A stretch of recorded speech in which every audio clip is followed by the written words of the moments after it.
¿Cómo están, amigos? Muy buenos días. Buenas tardes. Discúlpenme la costumbre.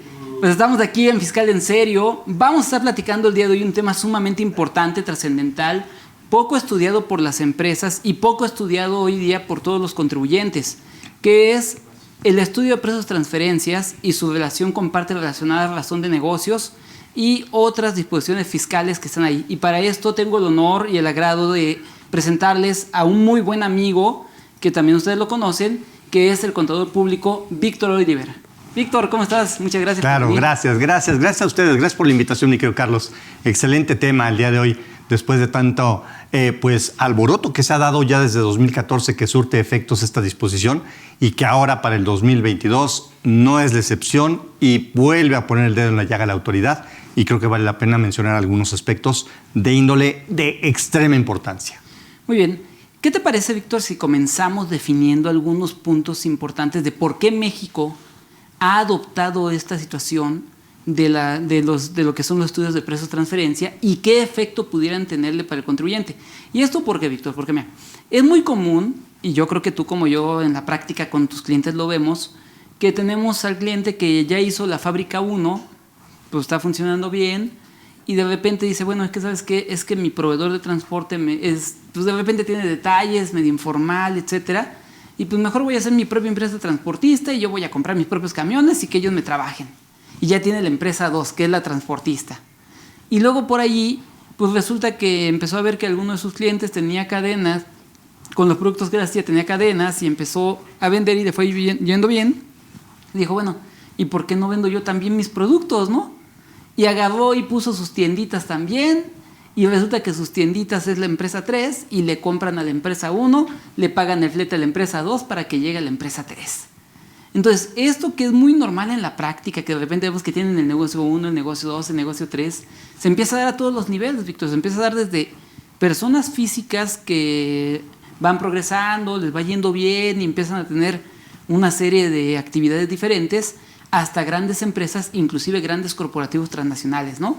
¿Qué nos puedes comentar de todo esto, Víctor? Sí, totalmente de acuerdo. Fíjate que ha sido una tradición ya a lo largo de lo que es en sí la generación de negocios.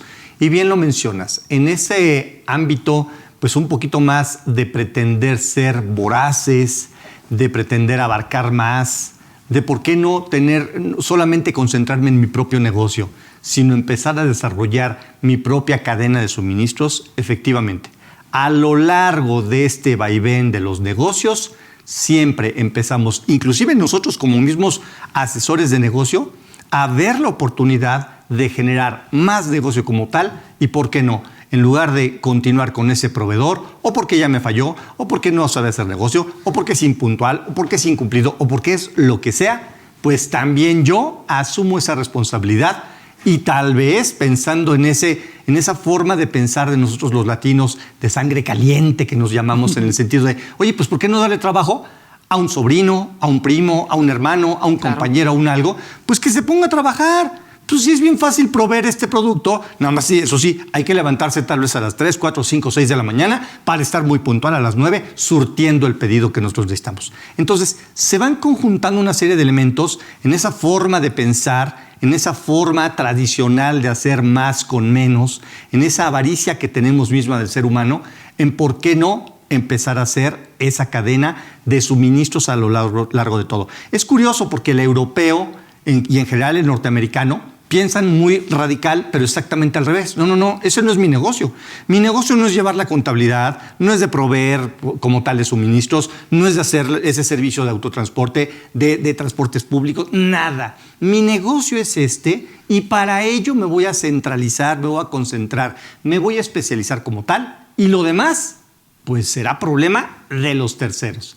Y entonces se empieza a formular aunado al problema del famoso y conocido outsourcing, en el sentido de decir, oye, pero ¿para qué quiero yo a mi gente contratada dentro de mi empresa? Si bien la pudiera tener a través de otra sociedad en donde el mismo reparto de utilidades no vuelve voraz hacia la propia empresa y me va a descalabrar con un 10%. Entonces, si tú observas una serie de elementos que se van dando a lo largo de la vida de nosotros los mexicanos, desde los 70s, 80s, 90s hasta los 2022, en donde de pronto decimos, creo que efectivamente hay muchísimas empresas, al menos en un porcentaje muy elevado, en donde efectivamente cuentan con partes relacionadas. Fíjate que es muy importante entonces traer a la mesa, Víctor, el famoso concepto del core business, ¿no? Core business, el business class, que también es muy común tanto en Europa como en Estados Unidos, que son dos conceptos que lo tienen muy definido, ¿no? Porque, por ejemplo, es muy común que la empresa gringa, como bien lo dijiste, ¿no? A ver, ¿sabes qué? Yo quiero vender estas botellas de agua, pero sí, a mí no me interesa purificar el agua, a mí no me interesa hacer el plástico, yo solo las voy a comercializar. Entonces, ¿qué hace?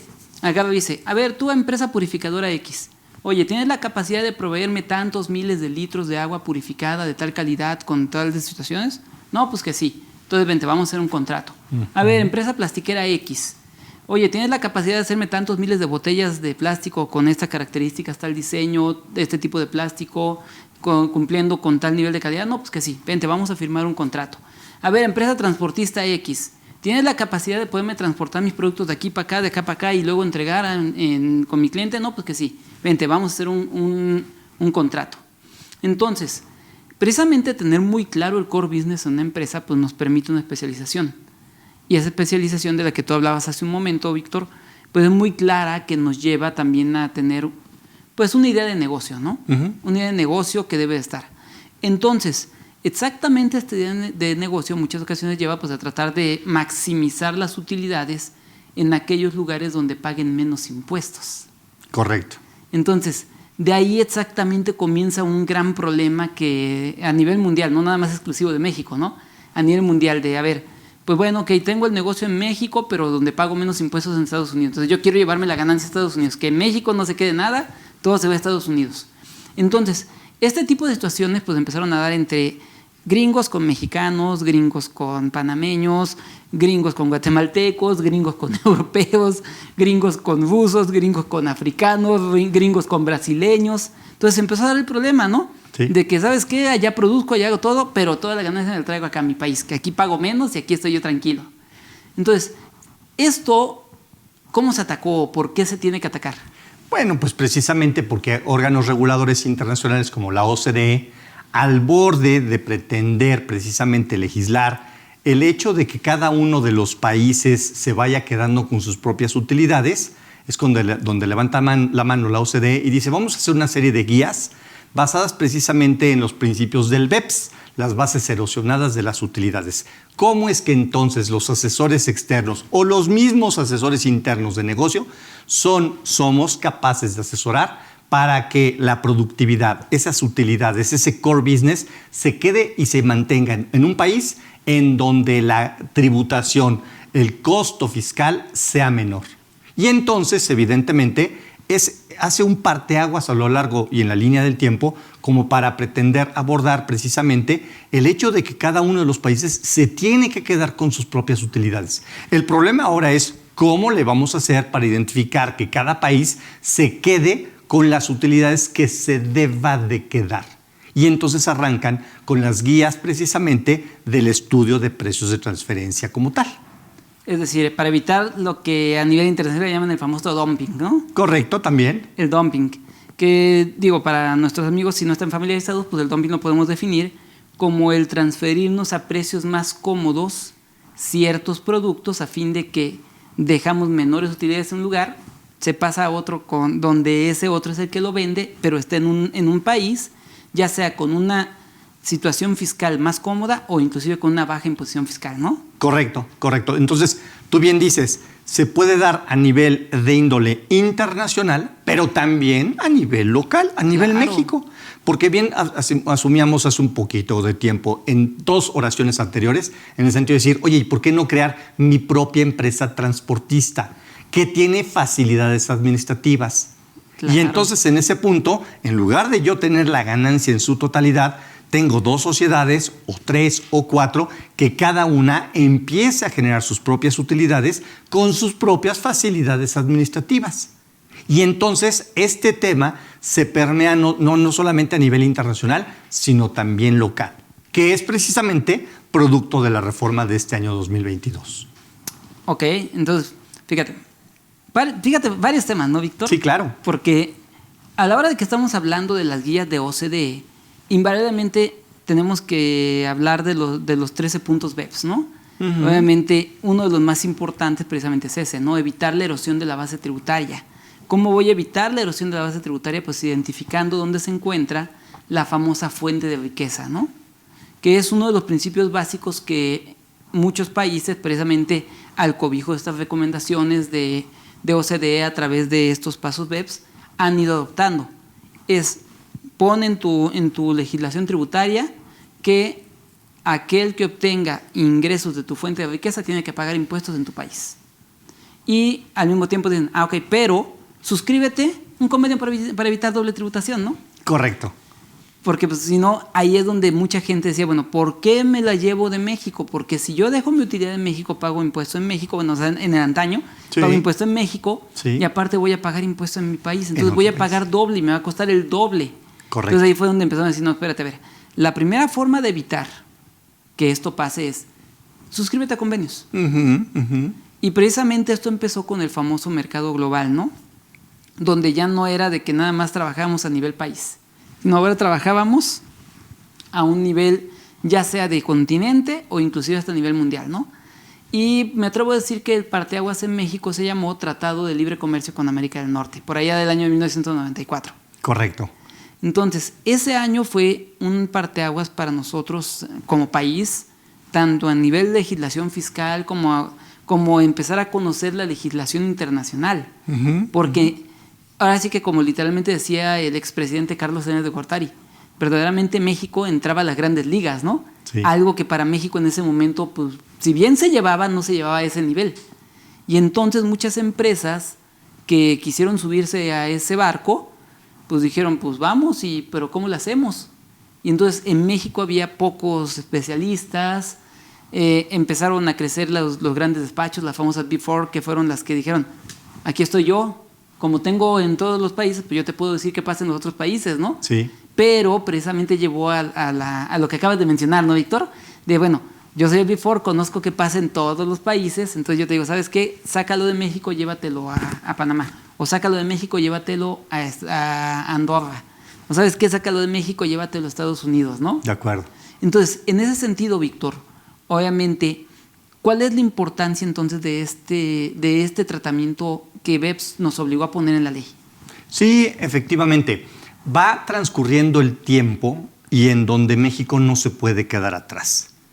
Recordemos que México forma parte de la OCDE desde antes, inclusive para efectos del Tratado Internacional de Comercio, y que, aunado a ello, es entonces en donde México tiene que empezar a sumarse a ese cúmulo de diferentes criterios de índole tributario, de índole comercial, y en donde el boom, ese empuje que se da de índole internacional para efectos de ese crecimiento, esa expansión a nivel económico global, México levanta la mano y dice, no me puedo quedar atrás.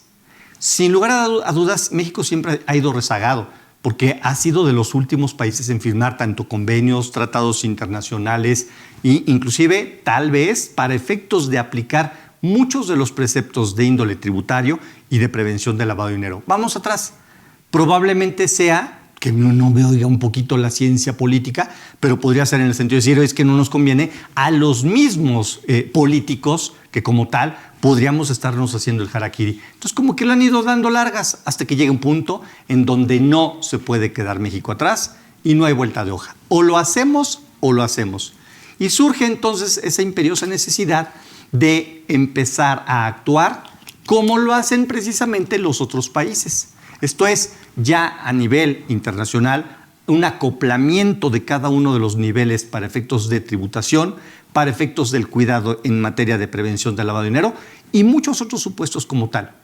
Y es por ello que surge la importancia, tal cual lo mencionas, en decir, efectivamente, México no se puede quedar atrás.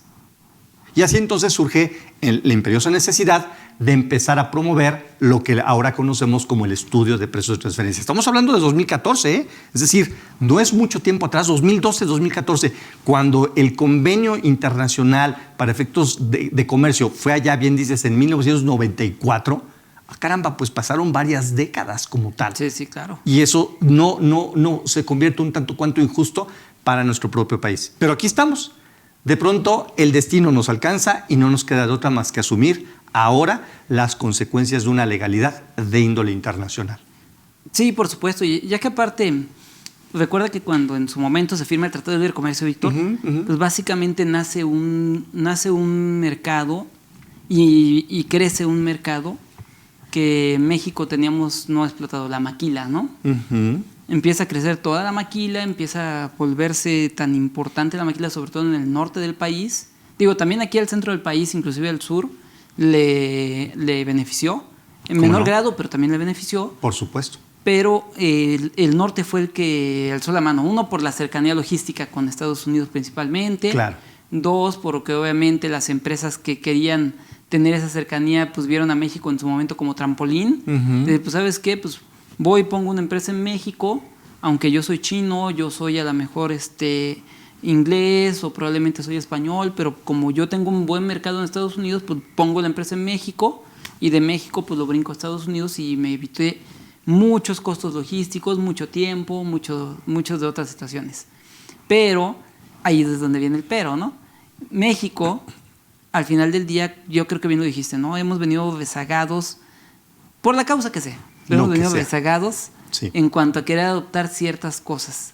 Es decir, ya hasta el momento en que nos dan el manotazo sobre la mesa. O le entras, el otro dice, bueno, está bien, le entro, ¿no? No hay de otra. Entonces, ahí empezamos a ver una serie de situaciones interesantes dentro de nuestra legislación. Porque, por ejemplo, yo recuerdo, Víctor, que la primera vez que yo recuerdo haber leído en la ley del impuesto sobre la renta algo que hablaba de precios de transferencia, que no era obligatorio, sino que nada más hablaba de precios de transferencia, que no era obligatorio, fue por ahí del año 2002. En el año 2002, con aquella reforma que en su momento hace el gobierno de Vicente Fox a la ley del impuesto sobre la renta, donde ya empiezan a decir, ¿sabes qué? Pues hay que hacer precio de transferencia y me tienes que empezar a ajustar. Pero lo ponían más como una obligación de la autoridad que como una obligación del contribuyente. Correcto. Ya que en su momento decían, ¿sabes qué? Tienes que hacer tu estudio de transferencia, ¿no? Y decía, pero la autoridad puede llegar y te lo puede hacer, te lo puede determinar y lo va a comparar. Sí. Y si está mal, te va a pedir que lo ajustes. Pero fue un simple acuerdo internacional para que México acoplara en su normatividad, porque en realidad ni la propia autoridad tendría conocimiento de ello.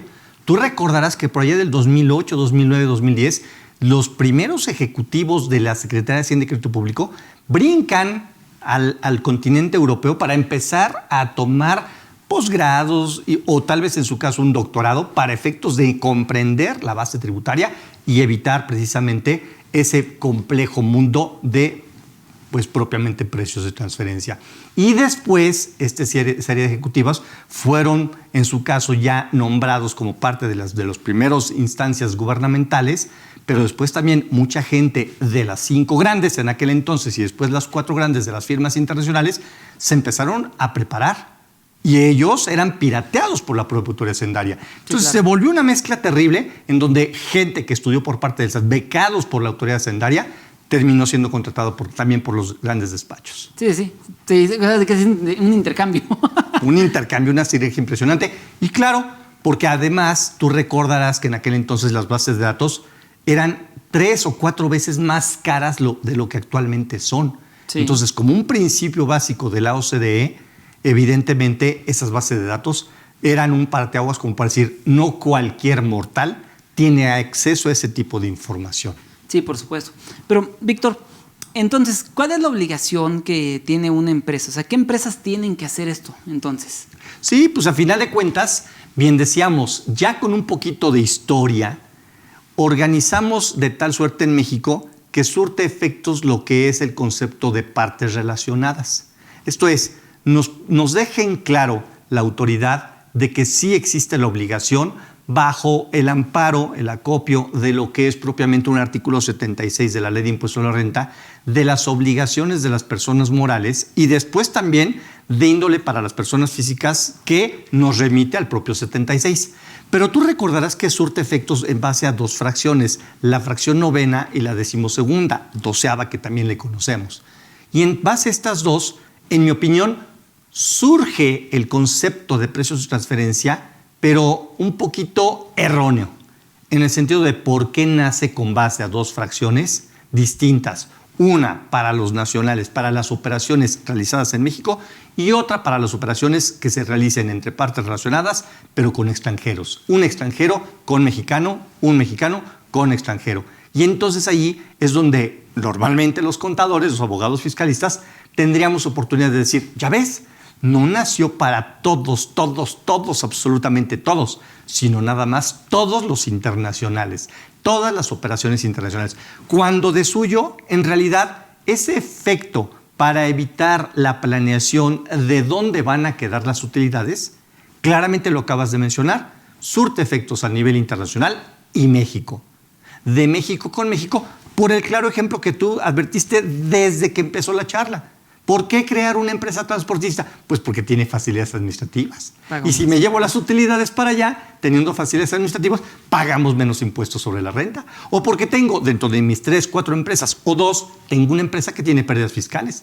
Entonces puedo transferirle las utilidades a esta segunda empresa que cuenta con pérdidas fiscales, al cabo y las va a amortizar. O tiene escasos 3 años para aprovechar esas pérdidas, porque de 10 años a que tenemos derecho, ya nada más le quedan 3, o 2, o 1. Entonces, la perspectiva de una planeación de utilidades se puede dar a nivel nacional, le hace de empresas mexicanas con empresas mexicanas, de personas físicas mexicanas con personas físicas o morales mexicanos, y también lo mismo, pero a nivel internacional. Ok, entonces fíjate qué importante, ¿no, Víctor? Porque entonces estamos hablando que en un primer inicio era solo empresas que tenían comercio internacional. Correcto. Como fuera, ya sea de aquí para allá o de allá para acá. Correcto. Pero había comercio internacional, ¿no? Así es. Y de ahí en fuera, si aquí a nivel interno, pues yo pongo una ferretería y mi papá se dedica a tener una fábrica de clavos, y pues obviamente para que yo tuviera venta, mi papá me vendía los clavos tantito más barato que se los daba a cualquier otro cliente, pues entonces desde ahí pues no teníamos ningún problema, ¿no? Podía darse y no pasaba nada. Sí, que en realidad no pasaba nada desde una óptica de la normatividad, la legislación fiscal, pero habrá que tomar en consideración la ética en materia de lo fiscal, claro, la moral en la ética de lo fiscal. ¿Cómo es que le puedo hacer para ganar más dinero? O lo puedo decir de otra forma, ¿cómo es que le puedo hacer para evitar el pago de los impuestos? Y dejando fuera una obligación, un deber constitucional basado en un artículo 31, fracción cuarta, de nuestra propia Constitución Política de los Estados Unidos Mexicanos. Sí, pues. En decir, oye, pero es que son economías en donde yo puedo tener ese libre albedrío de la decisión como tal. Entonces muchas veces nos teníamos que cuestionar. Esa respuesta al dueño de su negocio, ¿quiere usted una respuesta con ética o sin ética? ¿Con moral o sin moral? Porque entonces se complica. Sí, claro. Toma en cuenta que si hubiésemos actuado siempre el ser humano, que por naturaleza debiera de ser dotado de una ética y de una moral, no hubiéramos caído en nada de ello. No existiría. Yo pago mis utilidades, ¿cuáles? Las que generé en mi negocio. Pero en esa avaricia, esa ambición que comentábamos también desde antes, en decir, pues nos obliga a generar más con menos, pues evidentemente dejamos a un lado la ética y la moral. Avaricia y yo creo que hartazgo del chisme de la calle, ¿no? Ok, también válido. Dice por dónde vas. Sí. ¿Y a dónde van a dar mis impuestos? Nada más tú dime. Es lo que siempre contestan, ¿no? Claro. Y mis impuestos, ¿para qué los pago si se los robó el chupacabras, se los llevó el que quiera? El que quiera se lo llevó, ¿no? Sí. Entonces, obviamente no es pretexto, ¿no? Porque, por ejemplo, mira, Víctor, hay un ejemplo que a mí siempre me gusta dar cuando hablo de estos temas, ¿no? Uh-huh. Vean a México como tu casa. De acuerdo. ¿Qué te pasa, Víctor, si tú en casa no das dinero para que se pague la luz? No das dinero para que paguen la colegiatura de tus hijos. Sí. No das dinero para que haya comida, no das dinero para que haya gas. Uh-huh. No hay dinero para que le paguen al personal que les asiste en limpieza, etcétera. ¿Qué pasa? Que debo tener una casa chica. No, seguramente no. No, y yo creo que tienes otra más. Y es de Exos, ¿no? Sí, por supuesto. Digo, probablemente. No, es broma. No, yo lo sé. Pero, precisamente, ¿qué pasa? Pues obviamente dices, a ver, ¿te quieres bañar? No va a haber agua caliente. Claro. ¿Quieres ir al baño? No va a haber papel. No va a haber jabón. Nada. ¿Quieres sentarte a comer? No va a haber comida. Claro. Y es lo mismo que pasa en el país. Claro. Si yo no pago mis impuestos, obviamente el gobierno va a tener para darme seguridad pública, va a tener para darme unas buenas calles, va a tener para darme todos los servicios que necesito como mexicano. No va a tener. No hay forma. Entonces, exactamente ahí es donde viene el punto que mucha gente no comprende, ¿no? Ellos creen que por no pagar un impuesto ya son, perdón por la expresión y disculpen el auditorio, pero son más fregones que el otro, ¿no? Sí.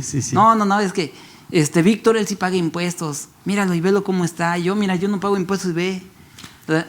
Pero eso no es cierto. O sea, al final del día, todos de alguna u otra manera pagamos impuestos. Acuérdate que hay un dicho muy, muy bien dicho que dice que hay 2 cosas seguras en esta vida. De acuerdo. La muerte y pagar impuestos. Sí, déjame parafrasear o decirlo en otras palabras. Con todo gusto, adelante. El hecho de que nosotros tuviésemos que estar pagando a alguien que me cuide el carro cuando lo dejo en la calle, el viene, alguien que me dé la certeza de que me están cuidando cuando yo necesito de un equipo de seguridad, el hecho de contar con una aseguradora que puede salir 3, 4, 5 veces más caro a nivel internacional que el mismo seguro en otro país. Entonces, ¿por qué dar propinas cuando alguien te está acercando una bolsa para colocar los productos que acabas de comprar? Porque es un subempleo, desempleo. Entonces, sí, la falta de seguridad, la falta de bacheo, la falta de todo ello, ¿qué propicia? Que cada uno de nosotros lo tengamos que pagar directamente al viene, al equipo de seguridad, montar seguridad de empresas famosas, sí, reconocidas, cámaras de seguridad, lo que sea, lo tengo que de todas maneras asumir. Y entonces, ¿qué estoy haciendo? Pagando otro tipo, no se llama impuesto, pero me lo está imponiendo la misma sociedad. Se termina imponiendo, termina siendo un impuesto. No va a las arcas de Hacienda, no va al SAT, pero termina pagándose y siendo impuesto para nosotros los mexicanos. Por supuesto. Y es exactamente un tema importante, ¿no? ¿Por qué? Porque ya a la hora de que hablamos de esta situación relacionada con los precios de transferencia pasa exactamente lo mismo. De acuerdo. A ver, ¿por qué si yo tengo mi empresa en el estado de Oaxaca, allá tengo la planta productora, ¿por qué no quiero dejar las utilidades allá y me las traigo para acá, para México? Claro. Recordemos que México tiene un sistema de distribución de los impuestos federales que va con base en lo que le llaman las participaciones, ¿no? Correcto. Y estas participaciones, pues mucho tienen que ver con la cantidad de contribuciones que salen de cada estado de la República y que llegan a las arcas de la nación. Exacto. Entonces, si yo tengo mi planta productiva en Oaxaca y me traigo las utilidades para México, porque aquí está el corporativo, entonces, ¿quién es el que va a recibir más, hablando ya como Estado de la República de distribución de impuestos? Pues México. Claro. La Ciudad de México. ¿Y qué va a pasar con Oaxaca? Pues le llega menos dinero para poder dar todos estos servicios. Exacto. Entonces, comienza todo un tema, exactamente. Y por eso es de que los precios de transferencia se vuelven importantes de este nivel, ¿no, Víctor? Sí. Sí, levanta la mano entonces todo lo que es tributación de índole internacional, para empezarnos a acoplar a las necesidades de lo que ya la OCDE misma prevé y contempla, que es de suyo, así por sí mismo, una razón de existir como tal. Y es entonces en donde efectivamente nuestros precios de transferencia se tornan demasiado importantes, al grado de que como reforma de este año, prácticamente las 2 fracciones que mencionábamos hace un momento, la 9ª y la 12ª, prácticamente quedan a la par. Tanto las operaciones celebradas entre connacionales, México o internacionales, deberemos de efectuar lo que se le conoce como el estudio de precios de transferencia. Que en realidad la palabra estudio no existe. No existe, sí, ¿no? Ahora sí que fue algo de la práctica, ¿no, Víctor? Sí. Y de hecho, fíjate que esa reforma de la que tanto hablamos para tema de nuestro auditorio, Víctor, es importante decirles que, porque mucha gente dirá, oye, pues si yo leo el 76 que estuvo vigente hasta el 31 de diciembre de 2021 y leo el 76 que estuvo vigente a partir del 1 de enero de 2022, pues está casi idéntico. Prácticamente. Entonces, ¿cómo hicieron esa reforma, Víctor? ¿Qué le quitaron? Que en realidad le queda o le quitan las palabras misteriosas partes relacionadas en el extranjero. Y solamente se queda para partes relacionadas. México con México o México con cualquier parte del planeta. Entonces entramos al sentido más amplio del concepto partes relacionadas. Es correcto. Entonces ahí sí, si yo pongo mi negocio nuevamente, pongo mi ferretería, vendo tornillos, clavos, etcétera. Mi papá tiene la fábrica de clavos y él es mi proveedor, entonces ya es una parte relacionada y tengo un estudio de transferencia. Pero ¿cómo podemos definir una parte relacionada? ¿Cómo lo definiríamos? En realidad, lo que es parte relacionada tendríamos que abordar en su última instancia a una ley que ni siquiera tiene que ser de índole fiscal como tal que conocemos. No existe en una ley de impuesto a la renta, impuesto al valor agregado, código fiscal, resolución miscelánea. Es a nivel ley aduanera en un artículo 68, en donde en algunas de sus fracciones nos menciona que lo que es el concepto de parte relacionada llega inclusive hasta 4º grado en línea recta, lo cual es gravísimo. Sí, claro. Porque evidentemente esto torna no solamente padre-hijo, hijo-padre, sino abuelo, hijo, nieto y tal vez alguien todavía correlacionado. Sí. O yo con mi esposa con alguno de sus hijos que no tiene nada que ver sangre de mi sangre, si es que es el segundo matrimonio, sí, claro. O por fuera, lo que sea. O los primos, ¿no? O los primos. Entonces se torna un caos porque muchas veces nosotros los contadores pretenderíamos tapar el sol con un dedo. No, hombre, es el compadre, pero eso es un compadrazgo, pero no tiene nada que ver entre partes relacionadas para efectos legislativos o jurídicos.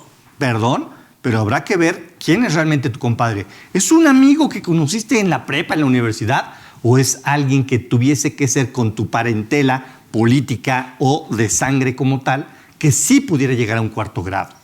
Aquí entonces tomaría importancia, Víctor, hablar del famoso parentesco consanguíneo y el parentesco por afinidad, ¿no? Correcto. ¿Cómo definiríamos el consanguíneo? Como lo acabas de decir, ¿no? Sí. Abuelo, padre, hijo, nieto y probablemente bisnieto, ¿no? Correcto. ¿A los laterales? Pudiera ser, por ejemplo, siempre y cuando subiéramos de mí con mi papá con su esposa, okay, su hermano, su algo, y después que bajara. Perfecto. Entonces, ese es un problema de fondo que tenemos, porque bien valdría la pena, y yo les invito a toda nuestra audiencia, vayamos haciendo casi el árbol genealógico de cada uno de los socios para ver si muy probablemente tuviéramos o no una parte relacionada y que ni cuenta nos hemos dado. No, y aparte, mira, yo creo que también es una situación importante. Mucha gente tendría que acudir a lo que nos marca el Código Civil Federal, precisamente, sí, dentro de lo que es su capítulo de todo lo que es exactamente las personas, ya que en este capítulo precisamente define lo que son los familiares en primer grado y en segundo grado, que es como le llama el Código Civil Federal, familiares en primer grado y segundo grado. Correcto. Y de ahí es donde empieza el famoso primer grado, segundo grado, tercer grado, y hasta cuarto grado, ¿no? Correcto. Entonces, pero es algo que la gente, pues, en muchas ocasiones, pues sabemos que, porque mi mamá, mi abuelita me dijo, no, pues es que Cristian es tu primo porque es hijo porque es hijo de una hija de mi prima. Entonces, pues yo a Cristian ni lo conocía. Sí, claro. Lo acabo de conocer y dices que es mi familiar. Claro. Ahora resulta que hasta la herencia va a empezar a pelear. A pelear, ¿no? Y eso lo puse con el amigo, porque cuántas veces no, o sea, digo, los dramas de las películas de los 70s, Víctor, de no te puedes casar con él. Sí. ¿Por qué? No te puedo decir. Ah, pues no sé por qué no me puedo casar, ¿no? Claro. Y pues resulta que tú veías la trama y pues que porque era el hijo de no sé quién y que tenían parentesco directo, pero... Sí. Entonces, ese tipo de cuestiones ahora en materia fiscal van a tomar mucha relevancia. Correcto, totalmente de acuerdo. Y es entonces en donde nos tenemos que dar primero la tarea de ver exactamente quiénes son nuestros socios, accionistas, su parentela hasta 4º grado, si en su caso lo hubiese, o simplemente porque tú recordarás, las partes relacionadas pueden ser por control, pueden ser por parte accionaria, puede ser por la cuestión administrativa. Es decir, hay que ir cubriendo cada uno de los diferentes lineamientos para ver si en su caso pudiera ser o no. Podríamos caer en un absurdo, en decir, oye, ¿qué pasa si mi empresa solamente le vende a una empresota transnacional, una comercializadora, que no digo nombres porque empieza con W y nos podemos meter en problemas? Claro. Pero que de alguna suerte sí, en un momento dado dijera, pues si el control efectivamente lo tiene esta empresota hacia con mi empresita. Yo tal vez soy un pequeño ratoncito en comparación con, pero el día que me digan ya no te compro, quiebra mi negocio. Claro. Entonces, ¿a qué grado pudiera ser factible llegarlo a comprender claro, evidentemente, bajo una tesitura, una línea muy fácil de comprender, en el sentido de decir, oye, sí, efectivamente, por control, pareciera ser que sí tuvieses una parte relacionada, sin embargo, no tiene nada que ver. No hay una correlación como tal de negocio, sino simplemente de ello. De negocio, pero no consanguíneo, no de un control afín, como para decidir en su caso si te quiebra o no, si te cierra la llave o no. Exacto, pero fíjate que aquí hay un tema muy importante, Víctor, que lo tenemos que decir a fuerza, sí o sí. El concepto de qué se considera, ojo, qué Sí. se considera parte relacionada al concepto de parte relacionada dista mucho uno del otro. Correcto. Y por desgracia, en el concepto de qué se considera parte relacionada, entre lo que nos dicen las normas de información financiera y entre lo que nos dicen los artículos 90 y 179 de la Ley del Impuesto sobre la Renta, también son diferentes entre sí, Correcto, Víctor. correcto. Y el problema entonces es que quedamos a lo que es el criterio de la propia autoridad, a un de contentillo, o nos vamos a la ley aduanera. Claro. Tal vez si me pidieran a mí de fondo el más completo y complejo de las definiciones en partes relacionadas, sin lugar a dudas, ley aduanera sería el más completo. Por eso es que yo me permití ir de lleno allá, a sabiendas de que si de todas maneras la autoridad, lo máximo que se pudiera ir es a este artículo de ley aduanera, pues de una vez vamos aplicando la propia ley aduanera. Por interpretación de la norma jurídica, Víctor, ¿qué tan válido sería que la autoridad nos pudiera fundamentar con base en este artículo 68 de la ley aduanera? Fíjate que yo no me pretendería llegar a pelear en un tribunal en el sentido de si la autoridad tuviese o no la razón. Claro. Por los criterios que ahora tienen los jueces, los magistrados, los ministros, en razón de, oye, pero es por tu bien. No, pero ¿por qué por mi bien? Porque es recaudatorio. Y lo recaudatorio es por el bien de ti, de tu familia. De todos. Y para que todos tengamos carne a la hora de la comida y seguridad y vigilancia y alcantarillas limpias y limpieza y de todo. Entonces, se torna un tanto cuanto difícil esa pregunta, ¿no? En decir, oye, ¿es de orden legal? ¿Estamos en base a un Estado de Derecho o estamos en base a un Estado del pro-México? Ese es el problema. Fíjate que este criterio, Víctor, que mencionas es tan, bueno, para nosotros controvertido. Sí. Pero realmente recordemos que México lo adopta precisamente por lo que firma en San José, que es la famosa Carta Interamericana de Derechos Humanos, que de ahí es donde se trae este principio, ¿no? Ajá. El principio donde sabes que, a ver, uno, pro hombre o el pro homine, ¿no? Como se le llama, el cual en nuestra Constitución viene plasmado en el artículo 1. Pero también en ese mismo artículo 1 nos habla, y de ahí se deriva, el principio de la colectividad, del bienestar colectivo. Correcto. Que siempre va a pesar más el bienestar colectivo que el bienestar individual. Así es decir, el hecho de que estemos violando el derecho de una persona jamás va a estar por encima del derecho de toda una comunidad o de todo un grupo de personas, ¿no? Correcto. Y ese es el criterio al que tú te refieres entonces, Víctor, que sí. Si al final del día yo digo, ¿sabes qué? Es que, ¿por qué me estás aplicando esto si no está en la ley de ICR y me estás llevando a ley aduanera y yo ni siquiera tengo comercio exterior? Van a decir, ¿sabes qué? Pues sí, está padre, pero no porque tú estés mal o porque tú digas que está mal, voy a dejar de recaudar los impuestos con los que le voy a dar seguridad pública a Chiapas, a Chihuahua, a Baja California y a la propia Ciudad de México, por poner un ejemplo, ¿no? Correcto, totalmente de acuerdo. Y ese es entonces un parteaguas muy importante como para empezar a pensar ahora en beneficio, las bondades del estudio de precios de transferencia. Es decir, ya no solamente acatando una norma obligatoria, porque también dejo en claro el hecho de que el estudio de precios de transferencia sigue siendo, entre comillas, caro. No es precisamente, ay, hombre, dame 2,500 pesos y yo te llevo el estudio de precios de los próximos 10 años. No, porque se requieren de bases de datos, de conocimiento, de estudios muy complejos, elaborados, o tal vez, déjame cambiarlo, muy laboriosos y no tan complejos, pero que a final de cuentas, por el hecho de ser laborioso, requieren de horas hombre. Hay que preparar un buen estudio en donde hemos tenido revisiones por parte de la autoridad. Y viendo que en ocasiones el estudio de precios es de apenas 10, 12 cuartillas, el SAT en automático ni lo lee. Toma el cuadernillo engargolado, le hace así, y dice, no, esto no me sirve. Y ni lo ha visto y lo rechaza. Porque muchas veces en eso basamos nuestro criterio, en decir, ay, a ver, tranquilos, el estudio de precios es una tontería. Ay, hombre, nada más son 3, 4 hojitas, ponerle ahí el logo y quiénes son los accionistas y a qué me dedico. Y con eso ya, pues del gatazo. Y con 12 hojitas ya le hicimos suficiente para en caso de una revisión. Cuidado, porque ya la autoridad también, producto de la reforma de este año, nos dice, oigan, cuidado.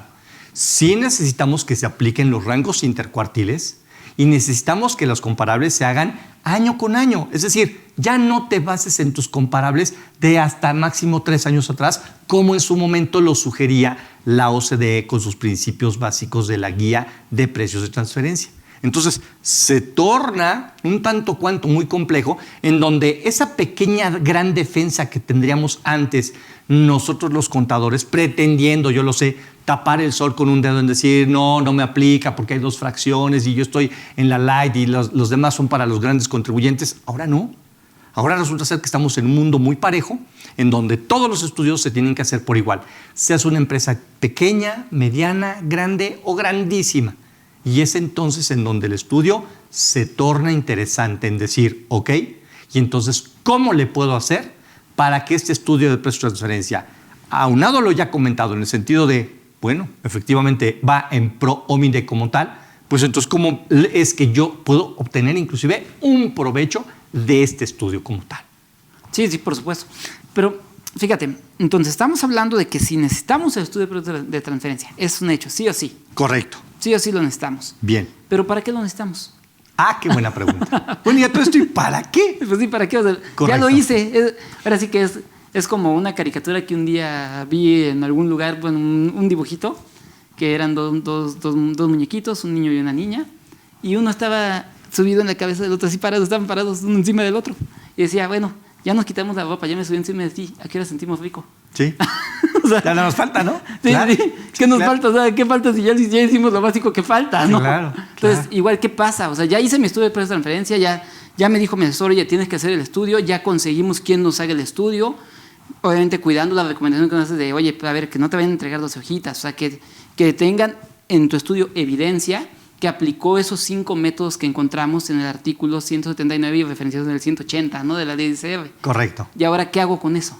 Correcto. Mira, efectivamente es una gran pregunta que inclusive muchos de nuestros clientes, al igual que seguramente los tuyos y de muchos de los que nos están escuchando en este momento, es un ¿y para qué?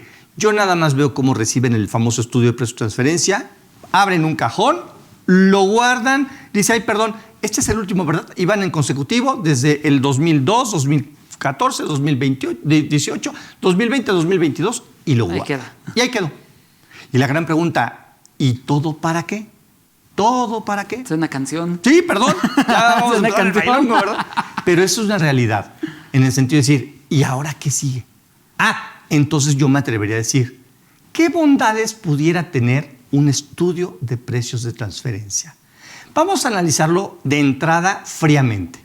¿Qué contiene el estudio de precios de transferencia?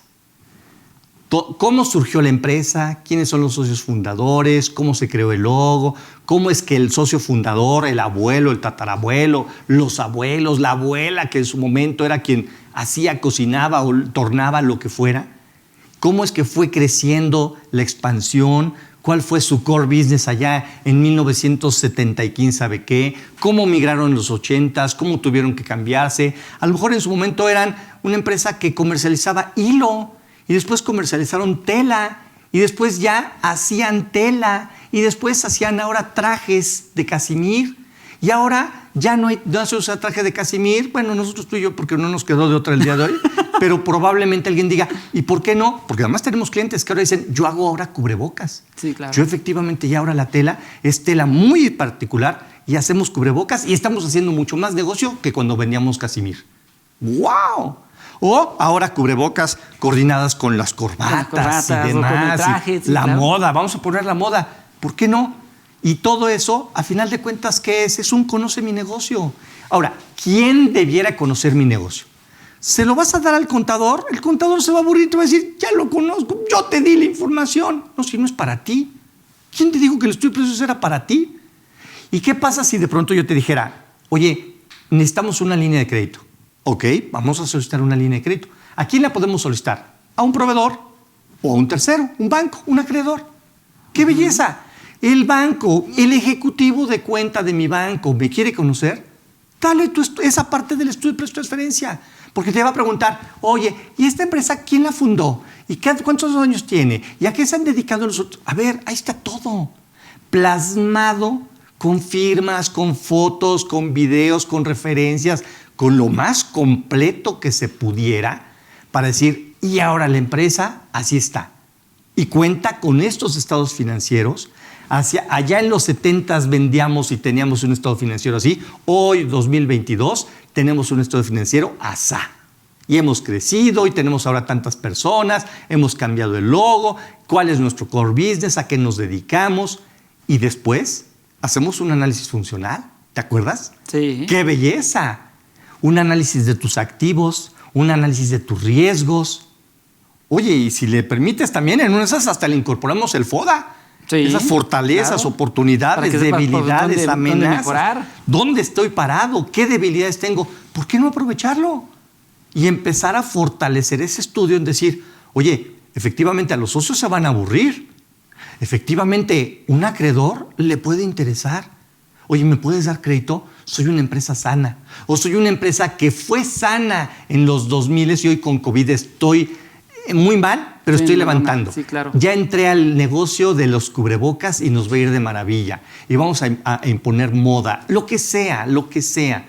Ese es un buen ejemplo. Pero debe haber miles de ejemplos en donde ahora, conociendo ese tu core business, ahora sí, ¿cómo lo rescatamos? ¿Con qué activos cuento? ¿Dónde están mis riesgos de negocio? ¿Dónde está la esencia de mi negocio? Fíjate, al grado muchas veces de reconocer que el contador, el contralor, el director de finanzas, el director general, los dueños del negocio no saben su negocio. No conocen cuál es la esencia de su negocio. Pongo un ejemplo. Hay empresas que podríamos decir, oye, pues es que es una empresa que se dedica a hacer pan dulce y su éxito es la elaboración de pan dulce. Oye, es tan grande, ha crecido tanto a nivel internacional que de verdad será muy rico ese pan. No creo que sea rico, así como el último pan que yo me pudiera morir por él. No creo. No. Yo he probado muchos mejores panes, mucho más ricos. ¿Y por qué esa pequeña panadería del pueblo que hace un pan rico, sensacional, extraordinario, no le puede competir o llegar ni a los talones de una gran panadería que conocemos mexicana de índole internacional? Porque ¿cuál es su esencia de negocio? ¿Qué es lo que hizo exitoso esta gran panadería con el cariño de siempre? Su cadena de distribución. Claro, lo que de verdad vale de ese negocio es que puede entrar a cada esquina de la República Mexicana y después de otros países y después ahora del mundo. Ese es realmente su negocio. Pero muchas veces nos dicen, no, la esencia de mi negocio es tener un pan alto en proteínas, en tener vitaminas y minerales. ¿Eso qué? ¿Tú crees que alguien va a comprar un pan porque es que este tiene vitamina E? No, a ver, por Dios, no. Quítasela y se va a seguir consumiendo igual. Que por una NOM lo tienen que hacer, esa es otra historia, me queda claro. Sí, claro. Porque si tú, no ha pasado, dando un curso, tal vez un viernes que no alcanzaste a desayunar y por el vuelo o lo que sea, y te demoró, no comiste, llegó tarde y ya no hubo nada abierto, al día siguiente tienes un curso y te prometo que el mejor pan del mundo es cuando ves el osito con el cariño de siempre y dices, de aquí soy. De hambre, unas donas. Me llevo unas 2 donas, por favor. Y es el mejor pan que he comido en mi vida. Sí, claro. Se junta todo. Se junta, sí. Y eso sale, lo tiene que hacer relucir el hacedor del estudio de precios de transferencia. En eso consiste uno de los principales bondades de un buen estudio. Entrégaselo a quien debas entregárselo. No lo guardes, de nada te va a servir que lo tengas ahí empolvado. Y con eso, ahora sí, ese lector, ese acreedor, ese banquero, oye, tienes mucha maquinaria, tienes poca maquinaria, no tienes invertido en intangibles, o tienes una gran potencia para explotar esta marca que está pendiente, que apenas le estás registrando. ¿Qué sé yo? Que un estado financiero ordinariamente no lo puedes tener tan fácil. Lo podrías llegar a tener a través de las notas a los estados financieros si el auditor se percató de ello y tiene esa creatividad de iniciativa de hacerla de Sherlock Holmes. Pero en un buen estudio de precios, o sí, la ponemos. No hay de otra, porque forma parte de tu análisis funcional. Y es entonces una esencia importante. Entonces podríamos decir que el primer uso es que realmente quien me va a servir para tener acceso, pues a lo mejor a líneas de crédito que normalmente no podría, ¿no? Correcto. ¿Por qué? Porque si obviamente el acreedor tiene un buen perito evaluador de esto, lo va a leer el perito evaluador y va a decir, ¿sabes qué? Sí, ok. ¿Sabes qué? Sí, no, a lo mejor no tiene suficientes activos, pero mira, tiene esta cadena, estas rutas de distribución que son las que le dan el valor a la empresa. Correcto. Es sujeta de crédito. Correcto. Si yo fuese el ejecutivo del banco, yo le diría, ¿me dejas en garantía tus camionetitas de reparto? Claro. A ver, es que te puedo dejar un terreno en Toluca. ¿De qué carambas me sirve tu terreno en Toluca? Mañana cambias la planta y ya estás en Puebla y sigues produciendo y a mí me dejas colgado. Te quito tus camiones. Y cuidado porque te trueno en 2 segundos. Claro. O sea, puedo ver todo. Es una radiografía completita. Y entonces empiezo a obtener esas bondades del estudio de precio-transferencia. Si me permites, te doy otro con mucho más detalle. Adelante, adelante. Tú recordarás que estamos en pleito casado con la autoridad, o la autoridad está en pleito casado con sí misma, con un concepto que de pronto ni siquiera aparece en el Código Fiscal de la Federación, que se llama, para efectos de las deducciones, sus requisitos, materialidad. Así es. Que todos nos quedamos con cara de, ¿y dónde está? Está en el código, está en regla miscelánea, está en tesis, está en sentencias aisladas, está por ahí arrumbado. Y dices, ¿pero y qué es? No sé, pero vaya que si nos piden dato. Y de pronto entonces nos empezamos a dar a la tarea. Oye, ¿qué es esa materialidad? ¿Por qué compras? ¿Dónde compras? ¿Por qué elegiste ese proveedor? ¿Cómo es que lo elegiste? ¿Hiciste ese apartado por controles internos de tomar en consideración otros proveedores? Y la forma en que, como la logística de la entrega de tu materia prima, ¿por qué te lo dejaron en este punto de tu centro de distribución, o en esta tu tienda, o en esta tu bodega? Donde sea. Y en un análisis funcional podríamos ir descubriendo. Y un buen contador le puede exigir a su hacedor de precio transferencia. No estoy diciendo exigir del verbo, o me lo pones o me lo pones. No, es exigir del verbo, oye, te estoy dando el dato que te puede servir y que necesito que aparezca dentro de tu análisis funcional, donde se diga claramente cómo es que tengo mis rutas de reparto, o tengo la política para discrecionalidad en cuanto a elegir al mejor proveedor, por calidad, por precios, por costos, por entrega, por logística, por lo que sea. Y entonces empezamos un juego en decir, ok, entonces esto podría empezar a vestir de manera indirecta la materialidad que la propia autoridad me empieza a exigir. Y en decir, oye, no me pidas, autoridad, no me pidas datos en caso de una revisión porque ejerciste facultades de comprobación y que el 42 y... No, ahí está en mi estudio de precios. Y firmado por un externo que vino a dar fe de que los elementos así los estamos manejando. La funcionalidad como tal. ¿Cómo opera tu negocio? ¿Por qué es que necesitaste comprar esas 18 toneladas de materia prima al mes? Aquí lo dice claramente. Aquí dice, mira, derivado de la recesión económica y el COVID y demás, migramos para este giro, razón por la cual ahora la empresa tiene que comprar cerca de 18 millones de toneladas de manera mensual para así surtir efectos de bla, bla, bla. Hacer los cubrebocas, déjame volver a mi ejemplo. Lo que sea. Y entonces empieza uno a darse cuenta en decir, ok, entonces la autoridad también le puede servir. Este buen estudio me puede servir para bien o para mal. Pero si le obtenemos todo el provecho, yo te diría, lo de menos, ¿sabes qué es, mi querido Carlos? Mostrar que estoy a valores de mercado. Claro. Porque toda la esencia ya se tornó a mostrar precisamente que estoy actuando a valores de mercado. Y que soy un negocio en marcha, ¿no? Que soy un negocio en marcha, que tengo esa oportunidad de hacer un registro correcto, que la empresa tiene como buenas políticas los riesgos. Oye, ¿tienes riesgos de contabilidad? No. Contamos con un asesor externo en materia de registro con base en las normas de información financiera o internacionales, lo que sea. Contamos con un auditor externo. Contamos con alguien de riesgos ambientales.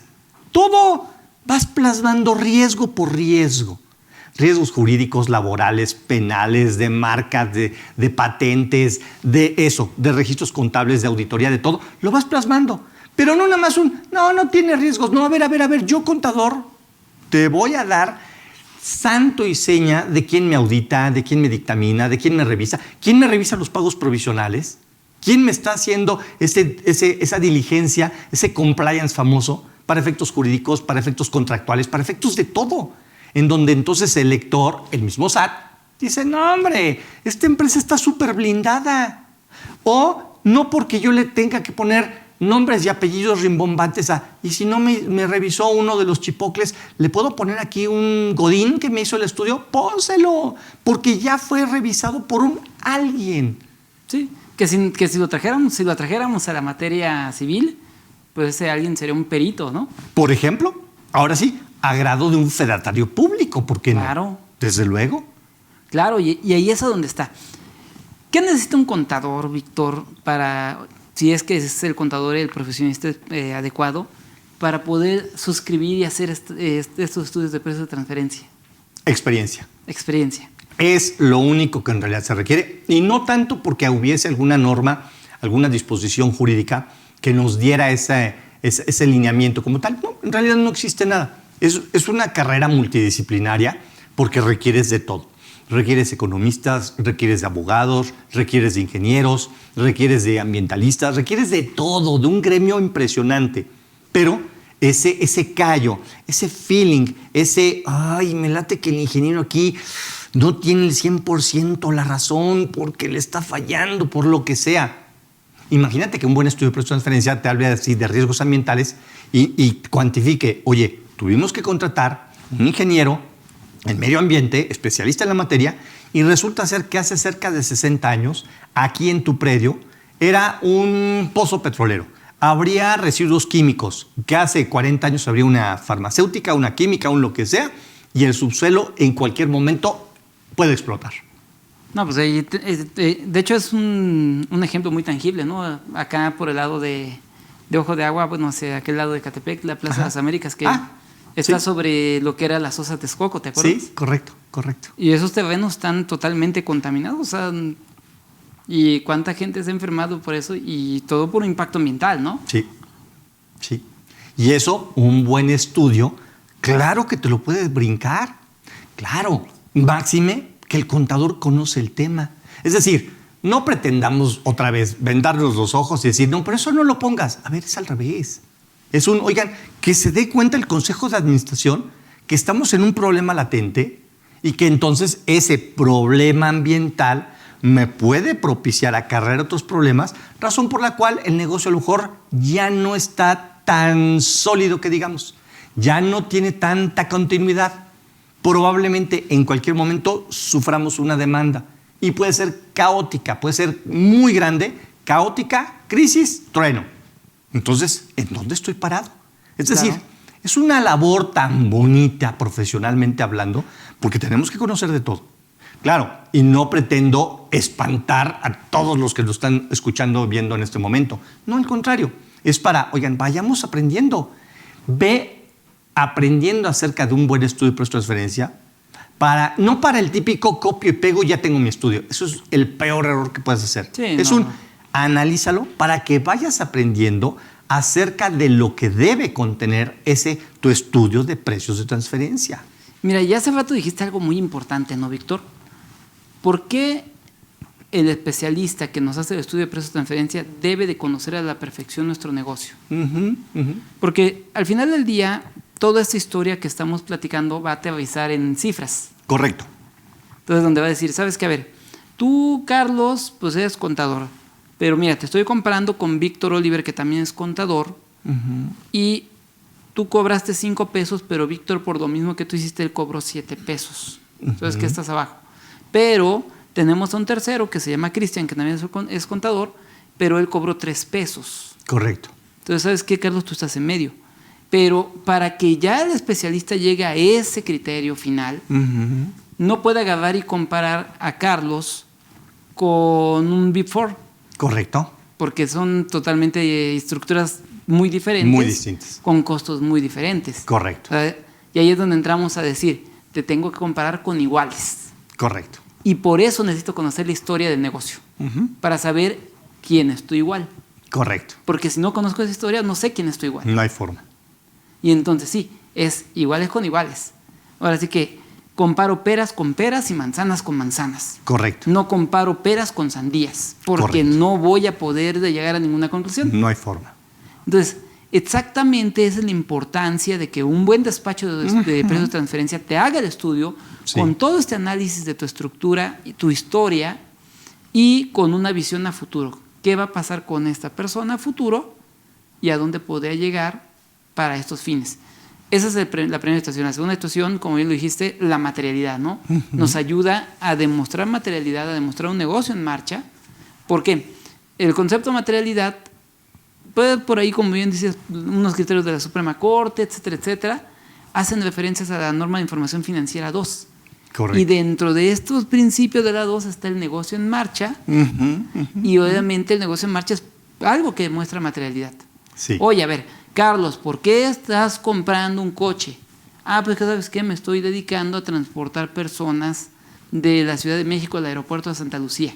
Pero porque un carro categoría premium, pues porque ve el nivel de personas que estoy trasladando. Están trasladando ejecutivos, ¿no? Son ejecutivos, son directores de empresa y que efectivamente ellos ni se ven ni se sienten cómodos en un carrito humilde y sencillo de 4 llantitas. Tienen que traer 6. Ellos quieren la limusina o quieren que sea un Audi o quieren que sea un con alto equipo de seguridad o blindaje o qué sé yo. Exacto. Entonces es donde efectivamente puedes justificar.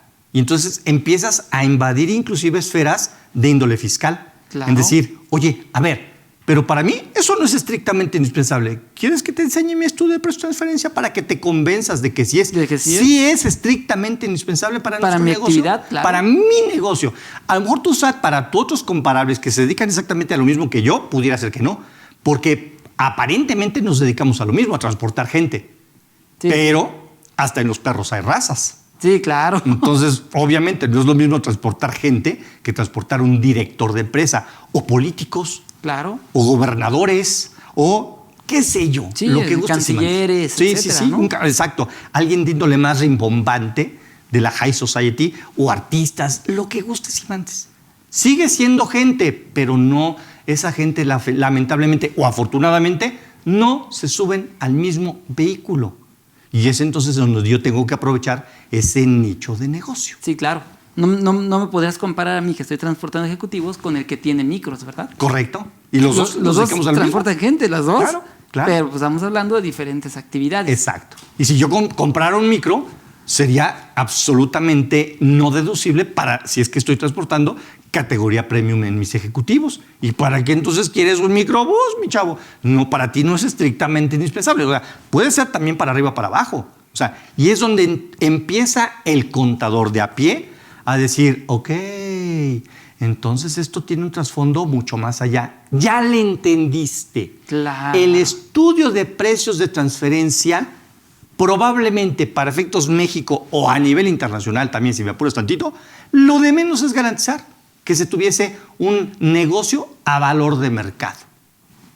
Es eso es por default, te lo va a dar el propio estudio. Claro. Pero yo, contador de a pie, ¿cómo le puedo hacer? Tengo que hacer una lista de todos mis dolores de cabeza, de todos mis, aquí puedo tener un problema, ¿y quién me puede ayudar?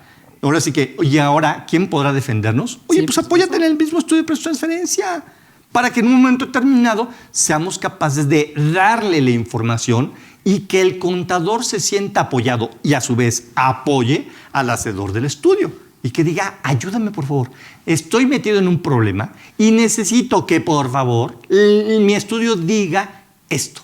¿Por qué es que estoy comprando una limusina? Por esto y por esto. Y entonces empiezo ya a darle esa justificación de mis deducciones, esa materialidad de toda mi operación, esa justificación de los riesgos. Oye, ¿por qué ganas tanto? ¿Por qué ganas tan poquito? Ahí está mi estudio de precio de transferencia. Claro. Ya ves que está de moda la típica atenta carta de invitación. Así, derivado de los márgenes de utilidad. Ya desde el año pasado comenzamos. Es decir, se le invita a que se presente con nosotros y justifique, porque empresas que se dedican exactamente a lo mismo que su empresa, otras empresas ganan el 8, el 9, el 10, el 12%, y la de usted nada más está ganando el 2%. La famosa tasa efectiva, tan controvertida tasa efectiva, ¿no? Tasa efectiva. ¿Qué crees? Haz un buen estudio de precios de transferencia donde garantice que tu tasa efectiva, el 2%, es más que suficiente. Punto. Por ejemplo, un estudio de precios de transferencia. Oye, hay empresas que se dedican a comercializar productos farmacéuticos. Hay una empresa muy grandota que no gana ni la unidad ni el 1%, cuando su competencia puede ganar el 5, el 6, el 8, el 9, el 10. ¿Y esta por qué no llega a ganar ni el 1? Nada más que gana, perdón, dije mal, nada más que tiene ingresos, ventas por cerca de 500,000 millones de pesos. Carlos, 500,000 millones de pesos. ¿Sabes lo que es ganar el 1? El 0,5% de 500,000 millones de pesos. Es un dineral. Es un dineral. Oye, ¿se justifica? Claro que se justifica. Y hacemos un buen estudio de precio de transferencia, un análisis funcional, justificando sus costos, sus gastos, su operación, su core business y todos sus riesgos y todo lo que hemos advertido. Y la autoridad va a decir, pues hasta ganas mucho con ese 0.5%, no el 5%, 0.5%. Menos de un 1%. Menos del 1%, te felicito. Ese es un súper negocio. Y aunque tu competencia gane el 8%, hombre, no te llega ni a los talones. Claro. No, pues ahora sí que, poniendo un ejemplito, estaba viendo yo las carreras el fin de semana y escuchaba un comentario que hacían en un Inter, que la carrera creo que estaba una bandera amarilla, ¿no? Y decían, hablaban de Ferrari, precisamente de la marca Ferrari. Y decían, no, pues es que Ferrari, pues su negocio no es colocar un Ferrari en la puerta de cada persona. Claro. Su negocio es atender a un sector de personas premium, exclusivos para vender. ¿Sabes qué? Ferrari vende 1,000 Ferraris al año. Y luego del otro lado dice, bueno, por el otro lado tengo a Volkswagen, que vende millones de autos al año. Sí.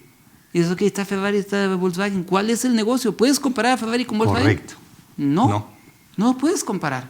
A pesar de que los dos se dedican a lo mismo, los dos hacen coches, los dos venden coches. Pero no lo puedes comparar.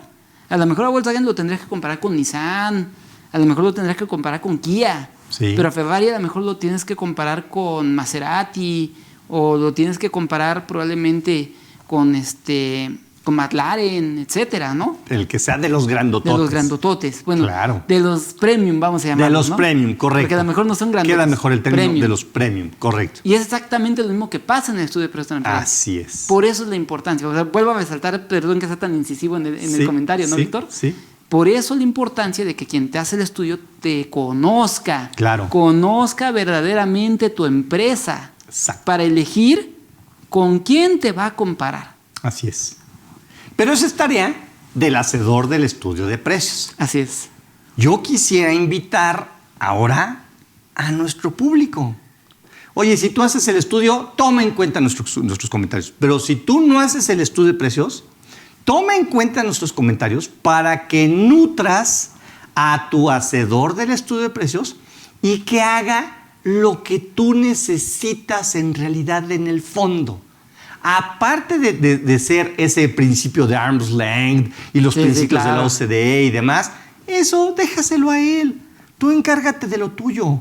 Tú encárgate de justificar todo eso que a la postre de ir sumando, porque ahorita nada más hemos mencionado esa tasa efectiva, ese requisito de la deducción, el que sea notoriamente indispensable, el que sea como tal, inclusive con ese afán más de lograr la materialidad, sí, claro. El análisis de los riesgos, 5 o 6 puntos. Pero podríamos seguir escarbando, ¿eh? ¿En qué sentido? Oye, tu lista de accionistas, necesito hacer un diagrama donde dónde está la empresa y quiénes son sus accionistas. ¿Y me puedes prestar también el reporte que ya le hiciste a la Secretaría de Economía para tales efectos? Y al propio SAT, porque son los reportes en socios. Es que no lo he hecho. Es que ya te tardaste porque te pueden multar. Claro. Entonces, empieza uno, oye, necesitamos tu libro de actas para cotejar que están vaciados en tus actas esos socios accionistas. ¿Y dónde están tus títulos valor? ¿Están en circulación? ¿Nunca se han hecho? ¿Dónde está? Entonces, ¿Es una especie de auditoría? Sí, si me permites, a final de cuentas es una revisión. Te van a pedir información para ser revisado. Pero ahora el problema es, ¿y para qué? El hacedor del dictamen para efectos financieros fiscales nada más te va a revisar el cargo abono, el estado de resultados y el balance general. Punto. No se va a meter si tu operación, si tu tasa efectiva, que si los requisitos estrictamente indispensables, que si la materialidad. Eso va a decir, no, a ver, te tendría que cobrar un dineral para hacerte ese estudio. Y en cambio, si tu contador de la empresa le proporcionas esta información, o sea, con una cierta jiribilla, con una cierta maña, si me permites la expresión, decir, oye, hacedor de mi estudio de precios, ayúdame. Te voy a dar esta información porque necesito que quede plasmada que ese lector, llamado acreedor, llamado banco, llamado proveedor, llamado SAT, llamado accionistas, comprendan dónde estoy, a qué me dedico, que no es lo mismo comparar Ferrari con BMW. No es un BMW y un BW, son dos boletos bien distintos. Claro. Nos dedicamos a lo mismo, pero bien dices, son negocios totalmente distintos. Y es donde empieza la maquinita a jalar, a funcionar y en decir, oye, si le pusiéramos todo eso, discúlpame, pero hasta barato se me hace lo que me están cobrando por ese estudio. Así es. Sí, definitivamente. Ahora, fíjate, Víctor, que entonces esta situación, realmente un estudio de precios de referencia para un empresario como una recomendación es una herramienta útil. Sí, claro. Una herramienta útil, muy útil, que muchos no la ven así, la desaprovechan. Correcto, está desaprovechado. Está desaprovechado. Lo ven como un mal necesario. Sí. Y no como un bien No como un indispensable. bien. Fíjate, aquí vamos a hablar, vamos a meterle otro concepto. ¿Qué te parece? Claro. El concepto compliance. ¿Tú ves al estudio de precios de transferencia como parte de un compliance, Víctor? Sí, claro, por supuesto. Por supuesto, porque va amarrado lo que hemos mencionado de entrada con los riesgos. Cuando de verdad, ay, ya viene otra vez el hacedor de estudio de precios, quiere que le dé la lista de los riesgos en los cuales está inmiscuido mi empresa, pues analízalos. Ese es tu compliance. ¿Dónde hay riesgo? Claro. Y dónde puedes cumplir con ese compliance famoso. Y prevenirlo. Y prevenirlo. A final de cuentas es lo más valioso. Porque para toro pasado, no, pues gracias, ya para qué, ya está la multa encima. Claro. Claro, por supuesto. El dicho dice, ya muerto, ahogado el niño, tapado el pozo, ¿no? Y eso no, hacer compliance antes de que se te ahogue el niño. ¿Sabes qué? Que ese pozo está abierto, tápalo. Correcto. Para que no se te ahogue el niño. Y entonces el contador de la empresa, cuando le digan, oye, mándame tu lista de riesgos, permíteme, en materia laboral, no contamos con un asesor externo que me dé ese compliance. No estoy diciendo que el contador deba dominar, por ejemplo, las comisiones que en materia laboral y previsión social lo debe de considerar. No, hombre, porque al contador no le da la vida. El contador te termina diciendo, a ver, espérame, ¿quieres que cargue, abone, haga los estados financieros, los impuestos, las declaraciones, el control interno, los inventarios, bla, bla, bla, y aparte que atienda al hacedor del estudio de precios? No, pues no puedo. No, efectivamente no puedes. Pero entonces sí dedícale esos minutos en decir, oye, di por favor en tu estudio de precios que me urge un externo para que nos dé ese compliance en materia laboral, en materia ambiental, en materia de... Y te arrancas. Sí, te va a dar, el hacedor de precios te va a decir, nada más, tú puedes dar los encabezados. Ahora sí, tú que conoces la empresa... Justifícalo, claro. Dime el por qué. Entonces ahora sí, oigan, jefecitos, oye, consejo de administración, ¿ya vieron lo que nos recomienda el estudio de precios? ¿Ya vieron que dice que si hay un riesgo muy grave, porque no contamos con alguien que nos revise, que nos audite, que nos supervise, que dé ese compliance famoso como tal? Sí, claro, total y absolutamente de acuerdo. Muy bien. ¿Qué te parece, Víctor, si pasamos a unas preguntas de nuestro auditorio? Claro, por supuesto. A ver, por ahí tenemos la primera. Nos dice Alex Ventería Jiménez. Hola, buen día, maestro. Una pregunta. Para los pagos provisionales de ESR de persona física y moral, ¿se considera el IVA o solo el subtotal para realizar dicho pago? Caray. No, se justifica, ¿no? Dice, oye, contadores, pues esta pregunta no tiene que ver con el tema, pero ojalá se pudiera contestar. Sí, efectivamente, Alex, es sin el IVA. O sea, lo que es el ingreso es la venta como tal y el IVA es el IVA. Entonces, tus ventas, tal cual como se quedan registrados en tu contabilidad, ventas o ingresos, es lo que efectivamente dice tu factura. Y el IVA es un impuesto que es de índole que se traslada al cliente consumidor final y que no forma parte de los ingresos. Entonces, en materia de los pagos provisionales, para efectos del ISR, serán los ingresos exclusivamente. Ingresos antes de IVA, ¿no? Bien, sí, déjame correlacionarlo. En materia del estudio de precios de transferencia, lo que vamos a advertir es justificar.